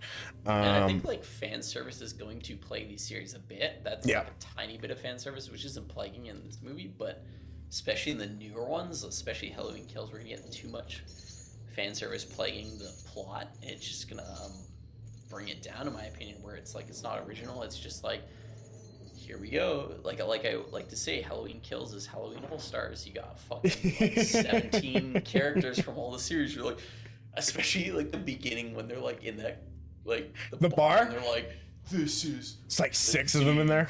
this is this person, this is this person, this is Tom Atkins from Halloween 3. Like it's just so fucking Yeah. Halloween All Stars is hilarious. I agree. It probably should have been called that. I enjoy that movie, but holy fuck. Yeah, there's some big issues with that. There is some big issues. We're gonna address that soon. But Cody- any symbolism with the new movie, why Laurie's daughter's wearing it. Absolutely. I think it's well, there's a couple things. If you want to go really deep into it, it could be because she's kind of representing the Christmas season around the Halloween time. She's the cheery one, supposed to be like that. For her character, it's I think because she wants to get through Halloween. She hates Halloween. She hates that idea because a lot of her life is centered around the events that happen on that night. So she just wants to get through it and is focusing on the Christmas vibe. So I think that's the reason for that, I think. I totally think too there's gonna be a lot of foreshadowing in Halloween Kills that we're not gonna understand for Halloween Ends. Especially when like that kid's getting bullied by the Melvins and there's like these like Right, like, six, yes. and he's like, we're the Melvins, you don't fuck with the Melvins, and then like, Yeah, they didn't like, pay okay, off. whatever. But like there's gonna be something about the Melvins in the next one. I think it's like you're establishing shit, and it's a lot of these horror movies like they'll like hark back to like you know, like Halloween 1 it was this, it was a swap over, but like since these movies are already written like as a trilogy, I think they're gonna like pull apart parts and be like they're trying to establish it that you might not understand right now. Maybe she's wearing that sweater for a reason, who fucking knows, right? Like it might play in like a later maybe. That could be a little explanation for sure. I would love it. And yeah, Halloween Kills, one thing I did enjoy is it did pay off a lot of setups in the 2018 one. I was like, oh, that was those characters. And I enjoyed that a little bit. So you're right. There probably was a lot of setup in Halloween Kills that we just won't know until the next one. When we were reviewing it, but I appreciate the continuity from like Halloween Kills, Halloween 2018, like having these characters come back, and you didn't like that one guy who cheated on like the girl, the daughter, whatever, and like you were like, you know, like, I don't like him, but like you start to like him in this movie. I like that they do that, where they like sway your mind. That was cool. Yep. But yeah, we should go back to what are we doing? H2O. H2O. I mean, think it's a B. What do you think, Ed? you know what? I'm down to put it at a B for sure. You know, What do you honestly think, though? Do you think it's like a C? It could be a high C. well, in my opinion, too. everything's a little jumbled, so I almost have it. I have it a little higher than 4. I still like it more than 2. So I mean, I would like it. So I feel like you're right. It is higher than 4. 4 gets me more excited to watch. H2O is good. I just don't like the sunny atmosphere in the location. should we bump like 4, 6, and 5 all down a layer and like put 5 at E? We could. There are some movies, like spoiler alert. There are some movies that we're about to review that fucking are worse than 5. Yeah, I agree. That's why true. It's like That's true. When I review it in like the spectrum of things, like we have to. You can't have like the same movies that are worse and better sitting in the same layer. That's like my biggest thing. Is like when I originally was gonna give Halloween 2 a B, like I was like, that's not gonna fucking work. Yeah. There's so many movies worse than that. That's fair. So you bring it lower, but I would go A for myself. It could be A. It could be A. It's just not that. It's great. really thin of a movie, like, and it's really so quick. thin. And It's not that memorable either. the ending. Like I love the decapitation. I wish before the decapitation there was more of a payoff with Josh Hartnett and Laurie. Like that just pretty much ended when Laurie said, "Get out of here." I wish there was a scene with them that paid off a bit more at that. Not after the decapitation. You want to end with the decapitation, but That's a little difficult to do, I guess. And Cody in the chat says, "Have you reviewed 2008 versus?" We're about to. We're about to, buddy. We're coming. We're just going in chronological order right now, but you stay tuned. You're about to see what we think of that movie. Davis. That's a very controversial one. That's, what were you saying? I was gonna say, Davis. Tiebreaker. Do you think this should be an A, or do you think it should be a B?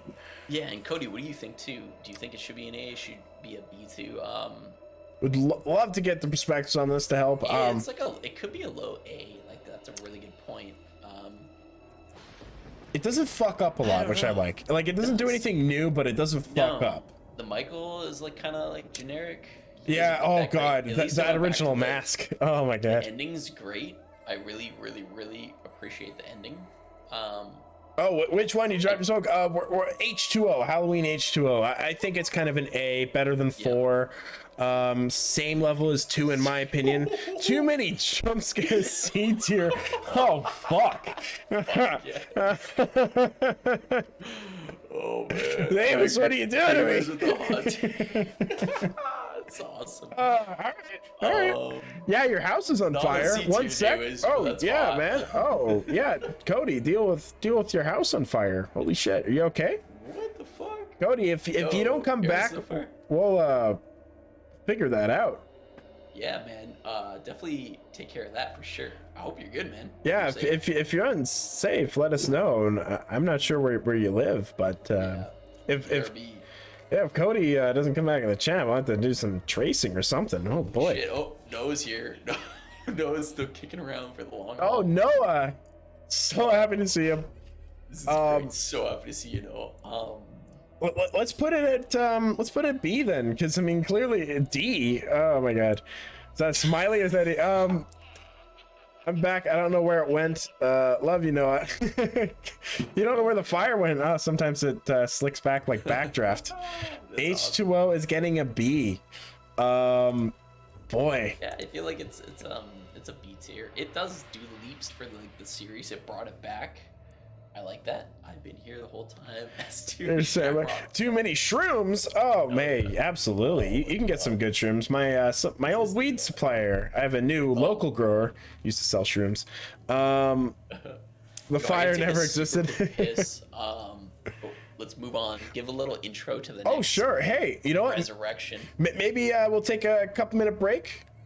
Yeah, let's do like a couple-minute break. That'll be good. All right, sounds good. I'm not going to do the full countdown. I'm just going to kind of cut to the countdown, but I'm going to end it like halfway through. So prepare for a premature ending of the countdown. Awesome.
Oh, premature ending to the countdown. Woo. We're Hey, back. hey, Jack Honeyboon is back. Oh, how's it going, Jack? Yo, Jack's in the chat. Cody. Who's Jackson? Cody found the fire. Jack is giving a chuckle at this conversation. Looks like Cody found the fire. It was under his ball sack. That's crazy stuff. Gonorrhea does have a burning sensation. Looks like some gentle ribbing is going on in the chat. Yeah, hey, cheers to you guys. Cheers Yeah, to Noah, hey. cheers to Cody, cheers to Davis. Thank you for hanging Hey. in here. It's pretty late, but you know what? Thank you. Thank you very much. I very That's much awesome. appreciate it. And thank you, Tyler, for joining me tonight. Thanks. I'm happy to be here, buddy. Right, I think we add some good perspectives to this franchise. I think we're doing it justice, which is nice. And it's, you know, we're such huge fans of these series of horror, Yes. and it's like so nice that we have the time and breathing space to talk about what we think about these movies. So this is great. Like it does deserve a long haul of ranking. Right? So, All thank you these for staying movies, with right? At least they all have something, except for maybe 3 of them. Yeah, right. True, very true. So what are we on to? Resurrection. Oh, perfect. What a Oh, great- baby. Oh, Holly, let me fire up the trailer for Resurrection. Oh, fuck, let's go. Boom, there hey, we go. this one's filmed in Vancouver, BC, which is our hometown, and it's filmed at Riverview, which I love. I always drive by Riverview. Doesn't make it not a shitty movie, but you know what? It's great. Yeah, right? Like, it definitely doesn't look like Haddonfield anymore. No, it's just its own thing. And Freddy vs. Jason was filmed at Riverview, and that movie does a great fucking like picture of like Vancouver. So like they were working with like a good place to be, but it just sucks. That's fair. Yeah, you know, it's interesting how many horror movies were ultimately shot up here. I'm not sure if Nightmare on Elm Street made its way up here, but Scream was Well, going to be. Yeah. Oh, is the new Scream filmed in Vancouver? No, I think that they were originally they were pushing for it, and then Wes Craven pushed pushed back so hard on the original Scream that they abandoned Okay. that. But yeah, it was gonna be That's fair. a franchise up here. I was like, holy shit. Yeah. So Nightmare on Elm Street has made it here for Freddy vs. Jason. I Oh, guess. you're right. Oh, you're So, right. like, The that crossover. counts for sure. So Jason, Freddy's been here. Halloween's been here. Wow. Every great Yeah. slasher. I April guess Fool's every Day. great slasher. No child. Oh no, Child's Play the remake was filmed here. Actually, Holy shit. in Maple Ridge. There's this like little plaza I used to shop at. They had a pawn store I'd go to. I took a couple photos, and you can see the apartment building from that parking lot in that scene. It's demolished now. That's really fucking cool. So Cody would know that too. Actually, it was close to where he used to live, where I used to go like hang out with him. In Maple Ridge, it was this like Oh, nice. parking lot. There was a thrift store called Cytheria's Thrift Store, and that was really fucking cool. I used to always go there. And when I saw the trailer, I was like flabbergasted. I was like, holy shit. I was like, this is the fucking parking lot where I used to shop at the thrift store. I knew it was filmed in Vancouver, but I didn't think that I would see that. I saw that apartment building that you can still see nowadays. It's really fucking cool. There's so many movies that are shot around here, and then we're able to see them. I have a lot of personal connections to any time I'm able to recognize a movie. I'm just like, hey, gotta love that. Totally. Was it Catwoman has the sewage facility plant in the? Yeah. Is it like North Delta? Fucking yeah, literally North Delta. Hey, I gotta show a photo right now. I was Oh, in like yeah. it filming location recently, and I always get my girlfriend to take photos of me like in the filming locations, and she Oh, rolls yeah. her eyes. But you know what? So much fun. Look at this. Okay, so let's see if I can find the photo here. Yeah. So check this out. If you can see, let's see if I can find it. It's on a delay here, so let me just see if I can show this. Okay, yeah. It's kind of starting to unfocus a bit. Can you see? So this is where. Do you see Pennywise in there? Oh, yeah. Totally, Yeah, so totally. you see the, let me see if I can bring it down a bit. Sorry, it's on the delay. I'm trying to, Oh no, Actually, I see it pretty you see damn well. that? Yeah. Do you see that red building? Okay, let's see.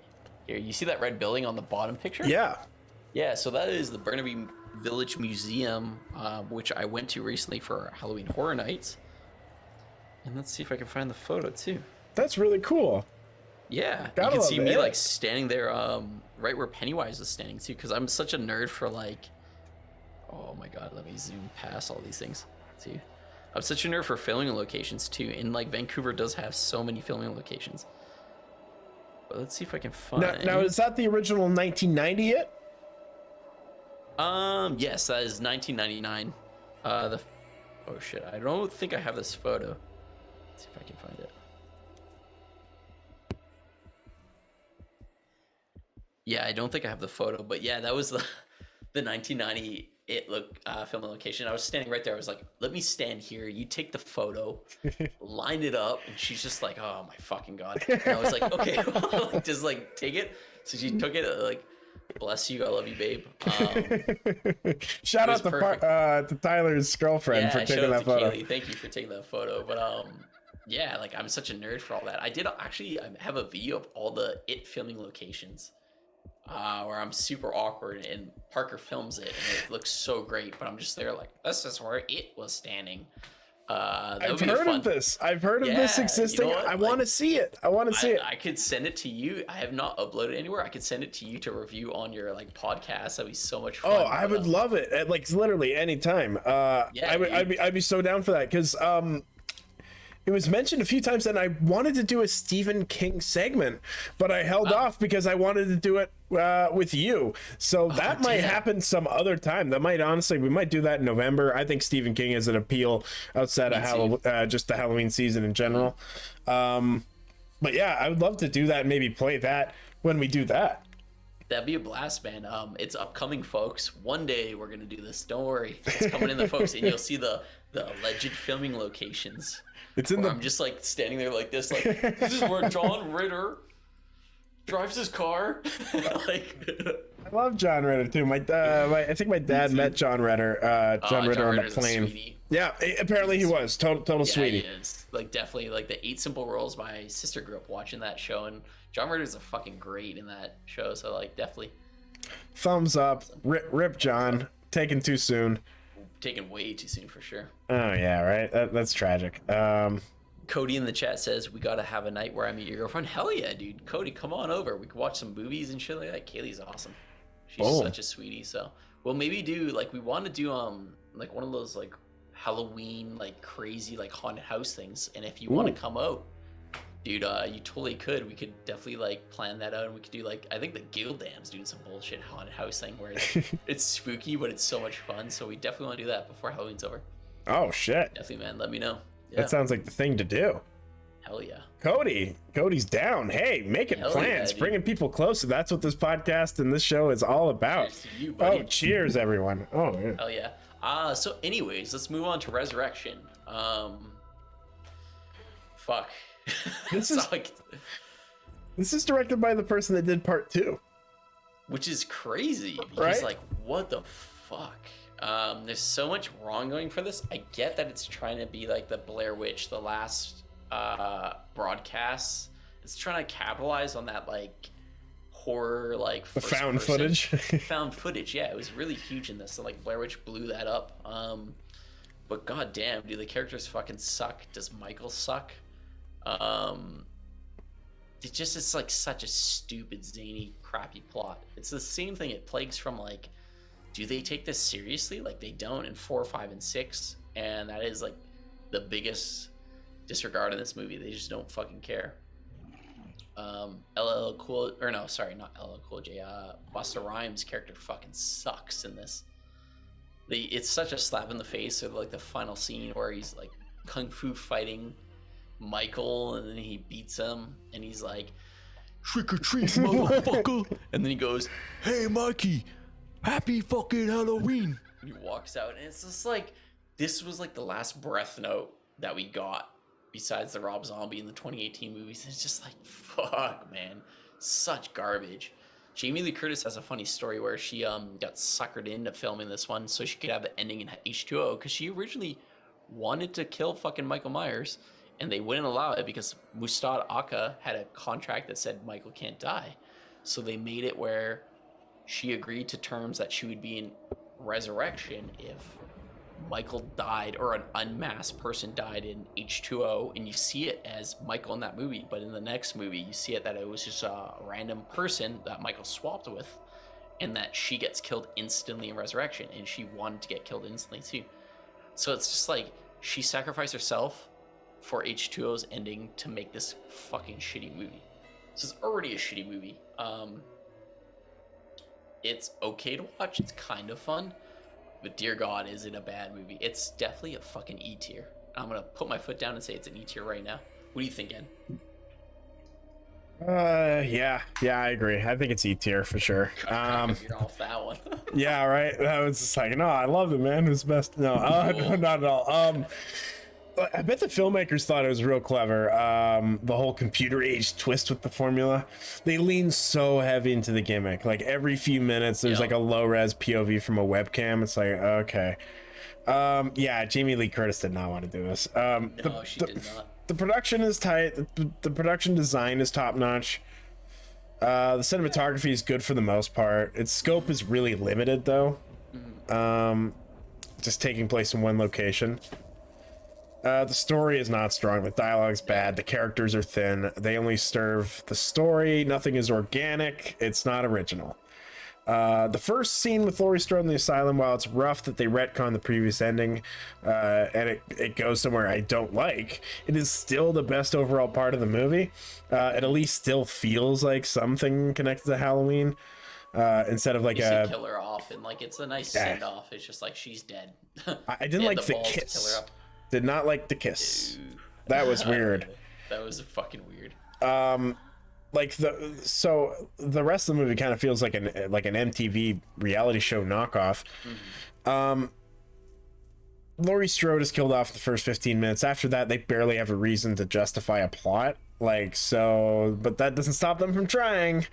It surrounds a reality show taking place in the Myers home. Michael Myers returns home and kills those who are in his house. Weak plot, weak characters. Busta Rhymes. You mentioned Busta Rhymes. I have to say, since this movie sucks, it's tough to find something to enjoy.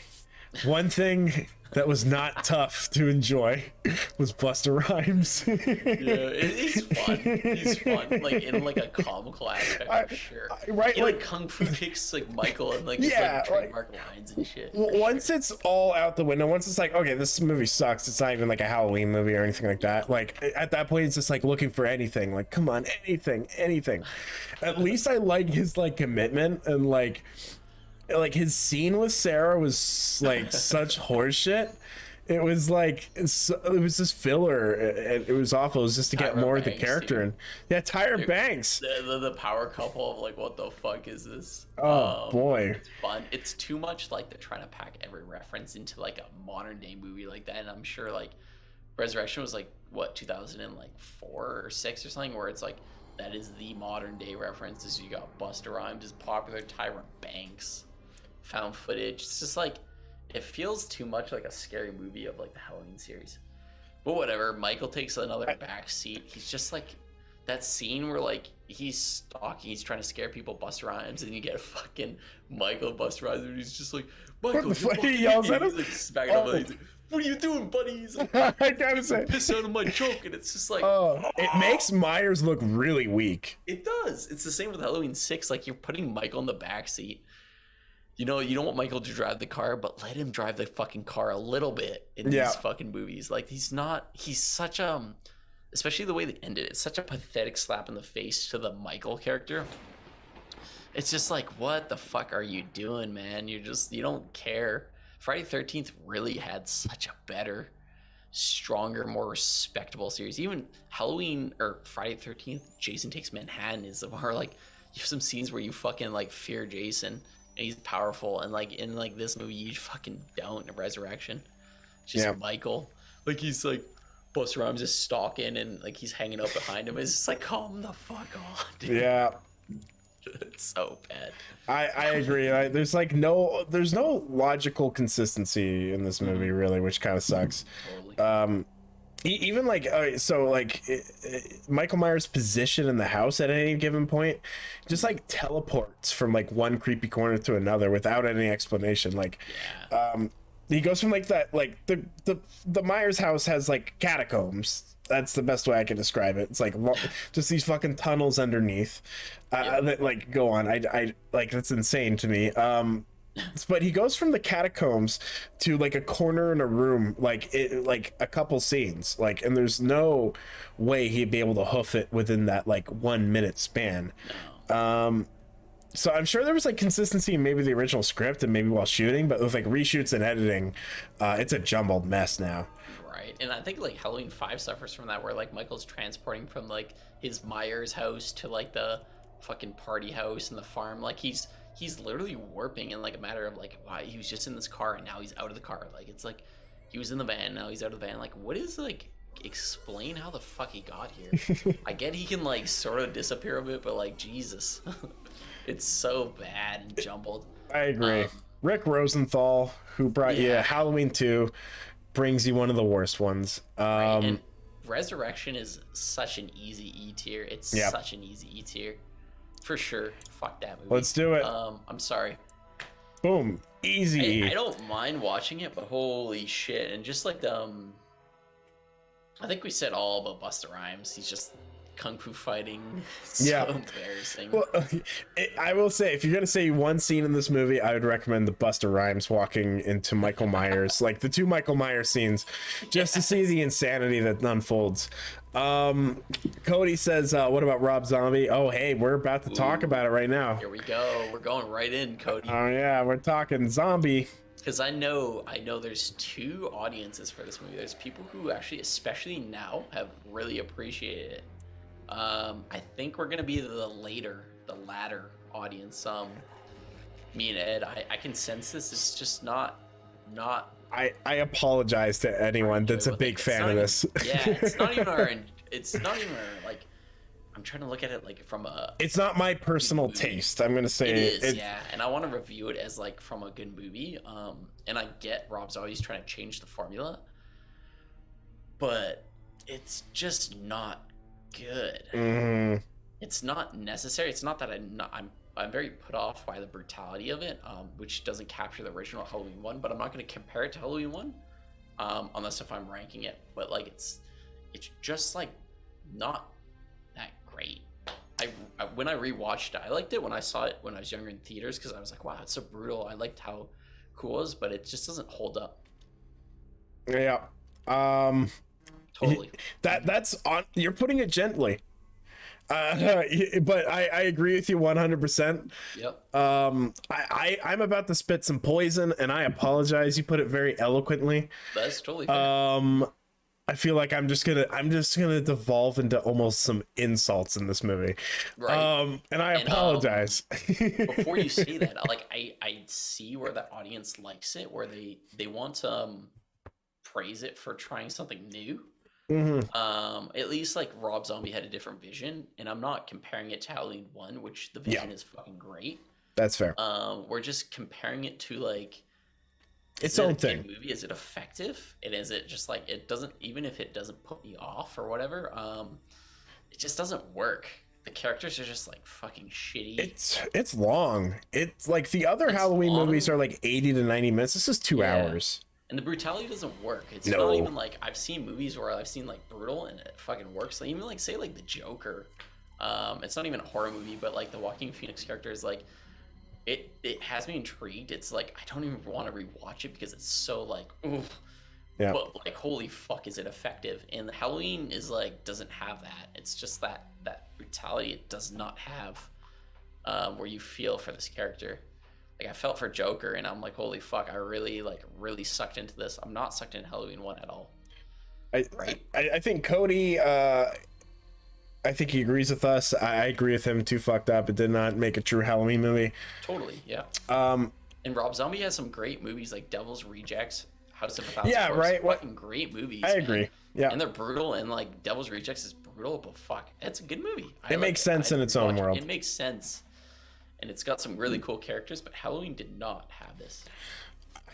For me, it feels like he knew he couldn't live up to the first one, so he just chickened out and did like an anti-movie, like a gritty retread back with cliches and lack of inspiration. For me, this is a hollow, useless experience, this movie. Yeah, and I know he's a huge fan of the original horror movies, but I think he just tried like a different route of like inspiration, and it just didn't fucking hit at all. Yeah. And maybe it's an okay concept, of like the trash family. The reason Michael is not an entity, he's more fucked up because he's mental like fucked up. He's just an unstoppable killing machine, but it just does not hit. And there's some scenes that just don't really like hit it home. I don't really care for. Yeah, right. Like I don't like those that explanation for him, like the characters around him, how just like kind of nasty they are. It's like, too Rob Zombie. well, It's not for this movie. For me, it was irritating to watch. Like the characters, like aside from Loomis, they all have the same aggressive, just like swearing throughout. It's all the same tone. To me, it's like boring, and the characters don't have any actual depth. And like it's for me, it had like the same effect as like playing two audio sources loudly at the same time. It was just like it just was irritating to listen to, and I just like wanted to like shut it off, like in a bad way. Like I don't want to shut off any movie, but this movie like just made me hate it so much. Yeah, the Loomis sucks. The Laurie's okay. I gotta praise that actor in this one. Halloween 2 is another fucking story, but the Laurie's like okay. She's kind of convincing in this one. I like Danielle Harris again. She's Annie in this one. Yeah, it's interesting to see her back. Yeah, she's a great actor. It sucks that she's played with she's played with fucking Halloween 5 and 4 and this movie, like the poor actor, but she's a great actor. Just not a good movie, man. No, I don't care about the characters. I don't feel any attachment to them as they go through the horror. The result for me is like zero suspense. I thought the pacing was poor. Anytime it wants to progress time, it just abruptly cuts to a convenient title card, just like or like 1 hour later, like this day later. Sherry Moon Zombie, I don't know, having her like she's not bad, but I think like having her too much in it is a bit self-indulgent in my opinion. It's okay. It's the slutty daughter, the stripper mother, the beating dad, like this. Again, it's a white trash family, but like it's like I don't know. It's I thought Cody makes a really good point in the chat, similar to Nightmare on Elm Street remake when they make Freddy a pedophile. Huge point there. That's so true because like you really fucking hate the character now. It's not necessary, like Friday the 13th or Late Nightmare on Elm Street Part 1. It's implied he's like it subtly does it right. It's subtle implication, and it just fucking it's too much, and it just sucks on like the sequel or whatever, like the remake or whatever. I think that's a huge part why the Nightmare on Elm Street remake kind of like tanked a bit. You don't have like obviously like Freddy Krueger, the classic actor too, but like that's in my opinion like it's just like these things that shouldn't be sort of in a sequel, but like it doesn't make it brutal, it just makes it like unappealing. Yeah, that's definitely what it is. That's fair. And for me, this movie feels kind of fake gritty. It does. It feels like it's just cursing and yelling. It feels a little juvenile. It's trying, but it's not really that effective, in my opinion. For ranking, at least. Oh, sorry, am I gonna cut you off? Oh, hey, yeah. I was just gonna say, I really thought to top it all off, I thought there was an incredibly unnecessary sexual assault scene. That is just tasteless and shows how uncreative Zombie is for intense moments. Willing to exploit that for a creepy scene, like fuck that. It just was like really rough and pretty graphic with it, and it was like, oh, this is like lame 70s exploitation. Like this is like the kind of bad stuff that I don't think he made me question whether or not he understood it. It doesn't even feel grindhousey. It's just like it feels like a zombie film, but it's not a Halloween-esque film. It's not done well. I will say there are 10 minutes that were tolerable. When Michael first enters Smith Grove and starts talking with Loomis, seeing that progress, I thought that was kind of interesting. I thought the cast was good. I thought Danny Trejo was good. Malcolm McDowell is a good actor. I just like him in general. Like the actual Loomis is like but I did like the relationship between him and Michael. It was enjoyable for a few moments. Dee Wallace was good to see. Brad Dourif. I gotta say, the camera shaking at every impact. Like he hits people and keeps stabbing people aggressively. The camera like shakes with it. To me, that's like shaking at every impact is really cheap and easy to do. It's like honestly, it's like fucking filmmaking 101. Like, to me, it was like WWE's kind of current shooting style. It's a cheap way to add intensity to impacts. Like, what I want to see is a behind the scenes video of the cam op filming it, like shaking the camera as like, it must have looked funny as fuck. Yeah, it's gonna be like modern day. We need some like shaky elements, flashing lights, you know. Like, Yeah, it's too many close-ups too. Like the scope just felt very small. The actual visual scope. I just don't think zombies the best of this. Either way. Cody in the chat says 31. Your opinion, guys. Oh, Is 31. 31 that like? I honestly haven't. I haven't seen 31 yet. I actually, haven't either, that, so that's you a zombie baffled movie. us. It could be really good. I'm not trying to say he's incapable of making a good movie, but boy, this one certainly wasn't my cup This of is tea. why we need you on the podcast, buddy, Cody. Yeah, You gotta Cody, have your oh, unique boy. takes. Would love to have you on and Come on, hear your episode. That'd be takes. fun. Yeah, so I agree. This is E tier. Please watch the opening. All right, I see. I'll watch the So, opening. like, Is it bad? controversial, It's a no. I'm gonna say it's a very low D tier. Nice. Just because I don't want to spoil our whole next bit, but Halloween 2 is fucking lower than this movie. The Rob Zombie Halloween 2, way lower in my opinion. Oh, It's interesting. it's not on the same level as the original Rob Zombie. Oh, okay. All I right. can appreciate more of the Laurie character. I guess the Malcolm McDowell character, because like he's way fucking worse in this. Brad Dourif is a great fucking actor. Terrible, I guess, part, but he's great in part 2. Yeah. Yeah, I do agree. not like the Laurie in part 2 a lot. Yeah. I don't know. I'm gonna say it's a D. I would say it's an E too because I really don't like it, but it's not on par with Halloween 2. I think Halloween 2, in my opinion, is a little bit better, but not D tier. I think they're both E tier, but it's just like marginally a little bit better. Yeah. Not as a Halloween movie, but for like a bonkers, like actual bad movie kind of watch. I think Halloween 2 delivers more like entertainment. Oh, not me. I can't stand anything about that. That's fucking fair. movie. That's fair. It really Nothing It about really that shits movie. on the franchise. Like It really does. It's just like it's such a fucking shitty movie. There's so much I can't stand about anything about that movie. So, should we put like one at a E, or do we want to do D? Like, I personally feel an E. Is there anyone in the chat that wants to do a tiebreaker? Let's have a vote because I'm happy with an E too. I just want to say that like I feel like Halloween 2 definitely is lower than That- it, but that's I'm happy fair. at them being the same. I just like that like spectrum. What do you think, Cody? What do you think for Halloween 1 and 2? Your rating, Davis, you're still there. Davis, No, hey, rating. would love to hear your opinion on this. Yeah, let's see. Some tiebreakers. Cody says, please watch the opening of 31. Best opening Horror movie of all time. time. Trust me. Yeah, that's fair. That's fair. Yeah, this is the Halloween one, the zombie one, the Rob Zombie one. I personally think Halloween 2. I think it's an E. I don't know. Let's see here. E's such a fair rating because it's such a fucking shitty movie. Yeah. My only thing is just that it is a bit better than the Halloween 2 because Halloween 2 is terrible. Maybe Halloween 2 is a low E. Halloween 1's a high E. I guess you could say that. Oh no, that's a wanna say C. D. I think it's a C. You think it's better than 5? That's interesting. That's interesting. That's a good take because some people hold. I've seen tier lists as much as we grudgingly hate it. That Halloween Rob Zombie is right below the one in 2018 remake, which is like it's people appreciate that like alternate edge. We don't. I don't care for it at all. Maybe, I mean, there is something to say that like 5 had really uninspired everything. As much as I hate this one, and I think the creativity is low. I mean, it does have is more of a- inspired.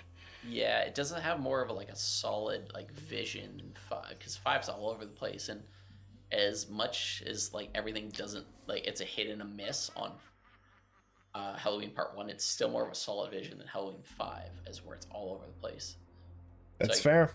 I agree. I feel like it's a D. In my All right, let's put it D. Let's put it at D. All right, It's fair. I think so. Now Halloween 2, what can we say? We Holy watched the Rob Zombie movies this year. I did not have enough time, unfortunately.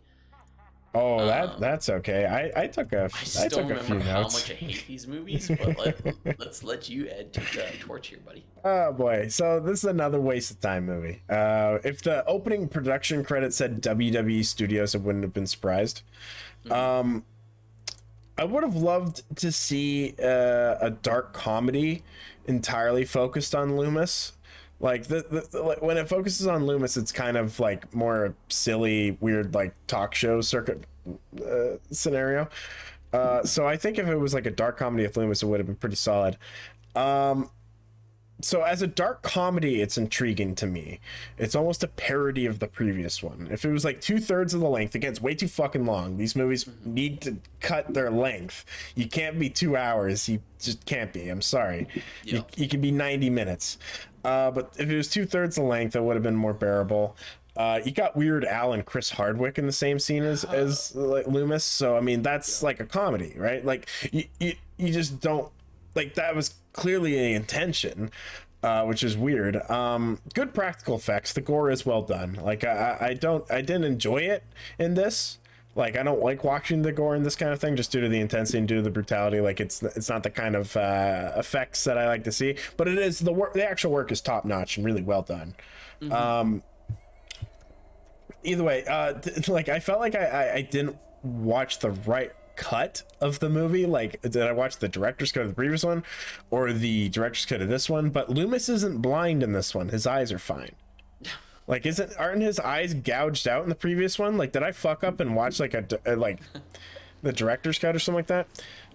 Halloween isn't about gore for sure. I agree, right? Halloween really isn't. It's its own thing. I'm not sure where it should even be on this tier list. It's a good but different take, nowhere near the top level. Honestly, I'm not even sure where it should be on the list. If there's one thing I know, this is What's the Wi-Fi saying about Ed, it's how much he despises the Rob Zombie Halloweens. Yeah, that's fair. Right. So I will say this movie feels like a fever dream. Like, I found it more entertaining than the last one, only because of the unpredictability. I thought it was just like pretty fucking wild. Oh, here, I haven't changed Brad the trailer. Dourif is awesome in this movie. He's such a good fucking actor, man. I can't say, like, he's got so many good roles, man. I agree. Top, but he's such Deadwood, he's so good in. I love him anytime he's on screen. I mean, he's in like fucking One Flew Over the Cuckoo's Nest. He's like he's brings a certain legitimacy to performances in like horror movies that otherwise don't have necessarily the budget to get like super legitimate actors. Brad Dourif seems like awesome talent to be able to put in horror movies. Halloween Kills was a Friday the 13th remake. Ooh, that's fair. That's kind of that's a bit of a hot take. But I agree. Just kind of turning Michael into the unstoppable killing machine, especially Laurie's monologue in the end, kind of explaining that. I agree. It was definitely more a Jason entity. You're right. And not to rush the stream, guys, but I have to be out here at 12 because my brother and his wife have to wake up early. So. Oh, hey, yeah. Sorry to rush. Oh, no problem. Let's. I'll wrap this up by saying.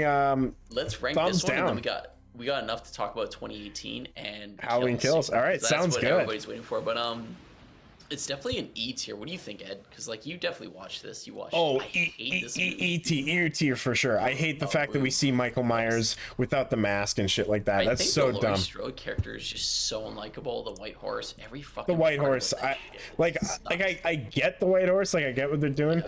It's not that good. Too supernatural. Like, Cody, it's been a pleasure. Thanks for tuning in. Oh, absolutely. Thanks for being a long hauler too. This is fun. really appreciate that. Thank you, Cody. Yeah, I think Cody would probably agree with us with this, maybe. 2018. Everybody's been waiting for this. What do we think? I know it gets praise. It gets some people saying it's okay. I think I'm in the middle of the spectrum. Yeah. It's like an enjoyable remake. It's sort of like Halloween H2O tier for me. I like the intro. That long fucking tracking shot is awesome. Oh yeah. Best tracking shot in the whole series since like literally one. There's a lot going for this movie that's not that great. That doctor scene where the doctor is He's like, oh yeah, like a cult. It's so useless, so and he bad. And dies he a few seconds later. Yeah, he does. He pops up with the mask, and it's so comically fucking bad. Hate that. Thought that was dumb. My least favorite thing about the movie. I really like the babysitting kid. That was great comic relief. This movie is directed by Danny McBride, who's like done like Hot Rod, Pineapple Express. Hilarious guy, so you wouldn't expect it, but there is some comic relief in this. The characters, do I care for them? A little bit. I care for the daughter who, when the boyfriend like kisses, like he cheats a bit. You like fuck that guy instantly. He doesn't get killed, but like then it carries over into the next movie where he does get killed. Yeah, it pays it off.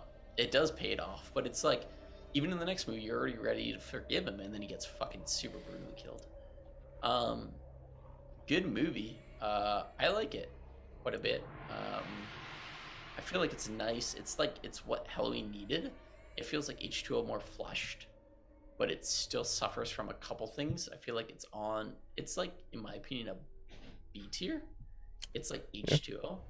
I agree with that. You know, honestly, a B tier is totally fair with that.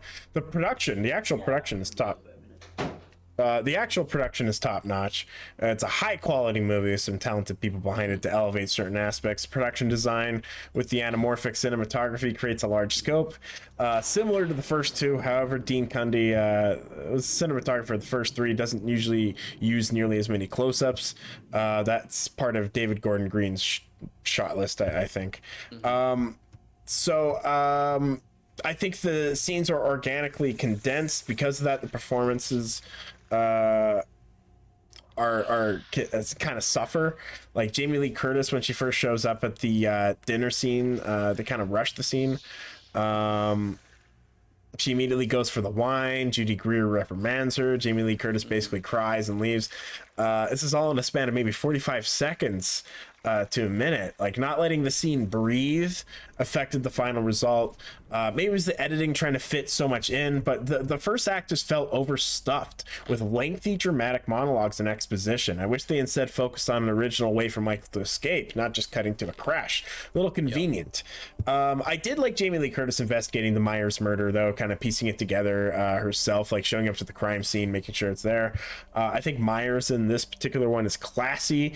They made a point of him to walk past a crying baby instead of killing it.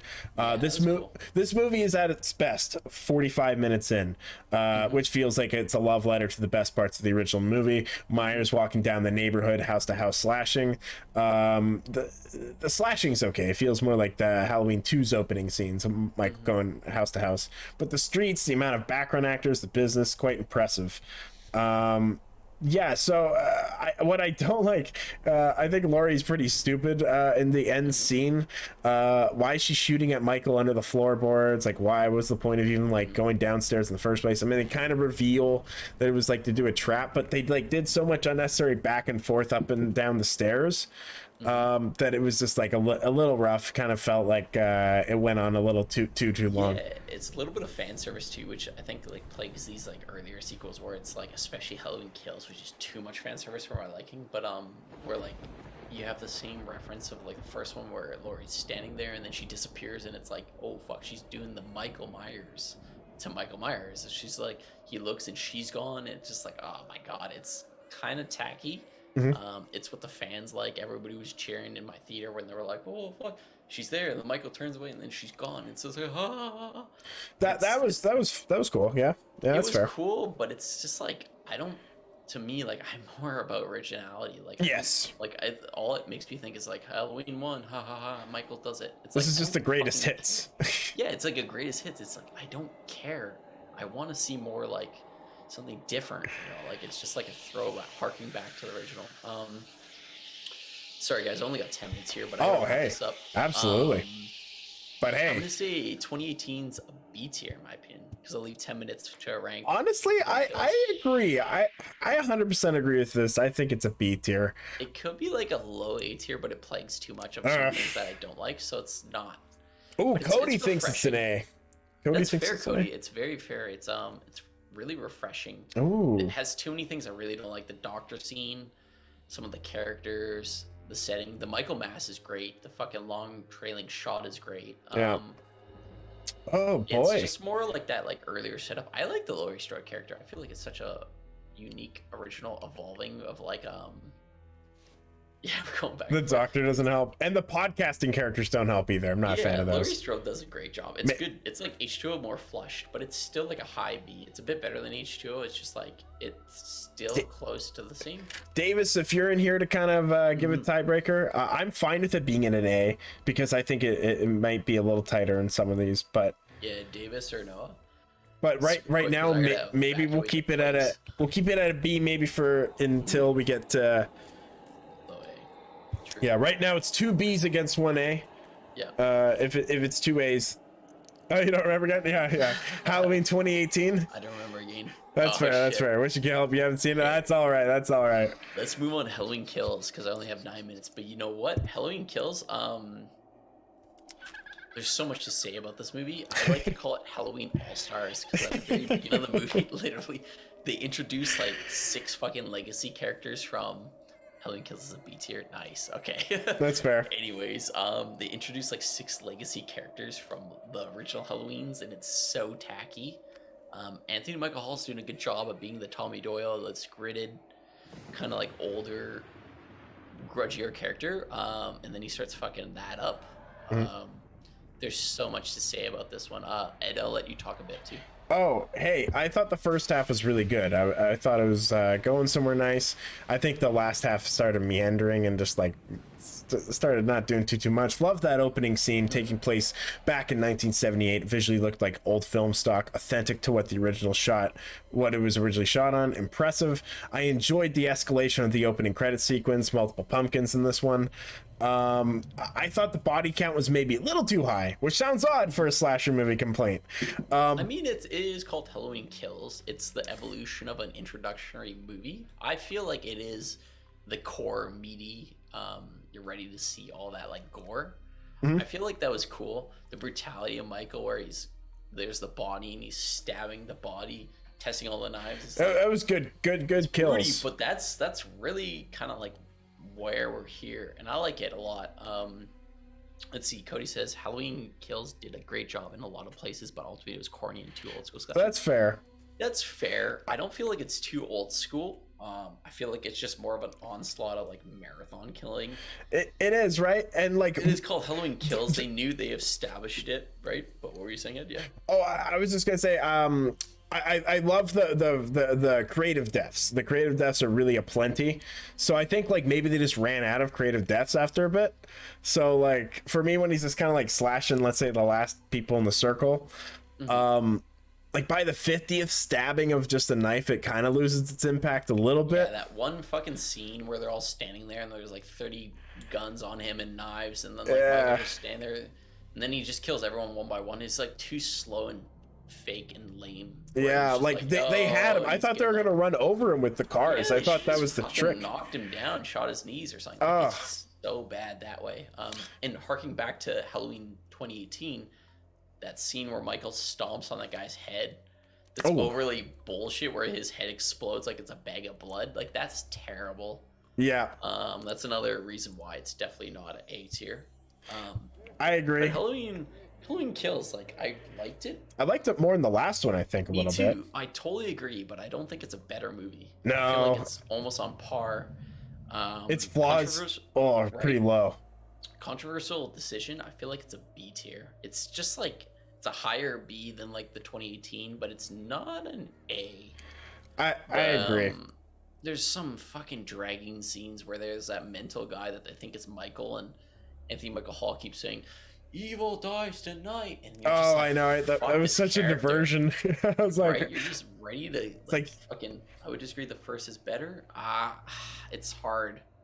that's Like, fair. I feel like them.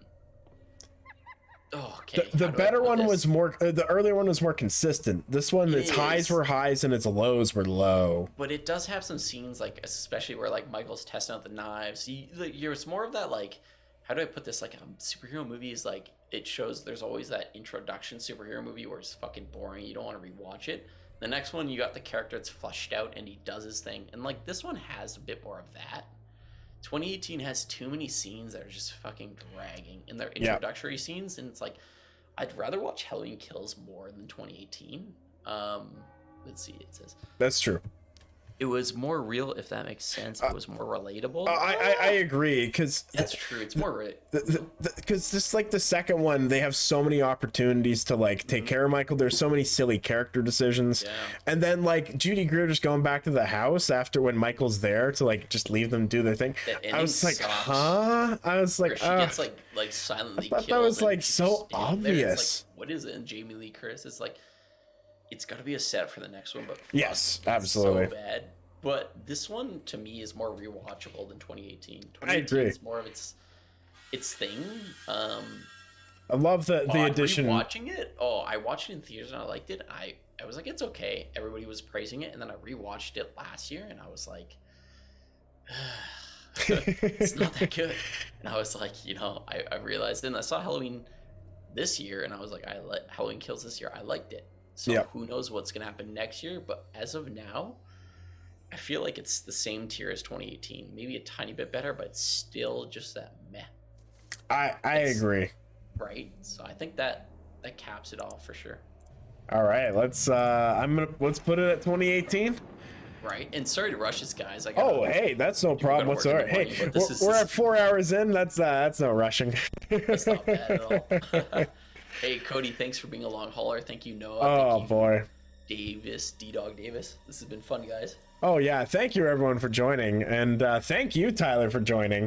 Dude, thank you it's for having me. always This has been great to- So exciting. For Oh me. yeah, right. Had a ball. Always great to have another Halloween aficionado on.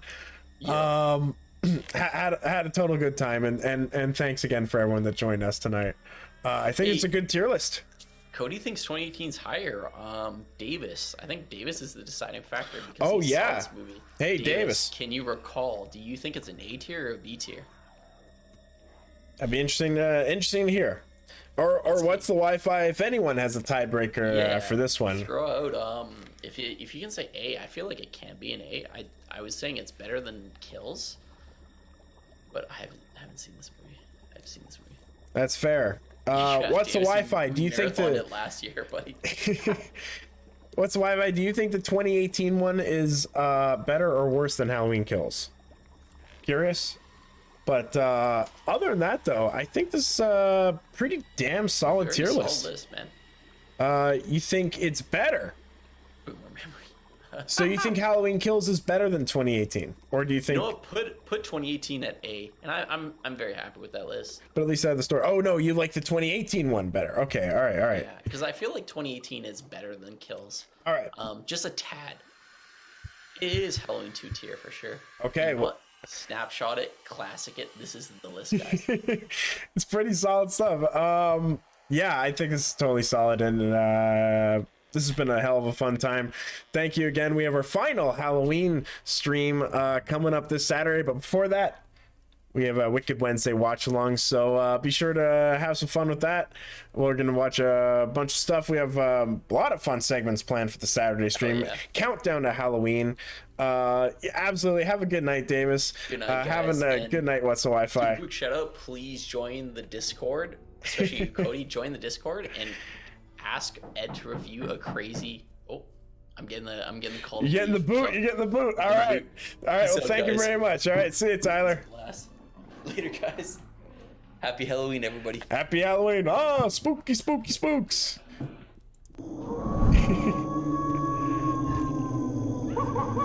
Oh, let's check the graveyard cam really quick. All right, that's good. Yeah, I want to say special thanks to Tyler for joining us tonight. That was super fun. Thank you, everyone in the chat. Take care, Cody. It was super fun, and yeah, have a good night. This has been the Spooky Historian, and until next.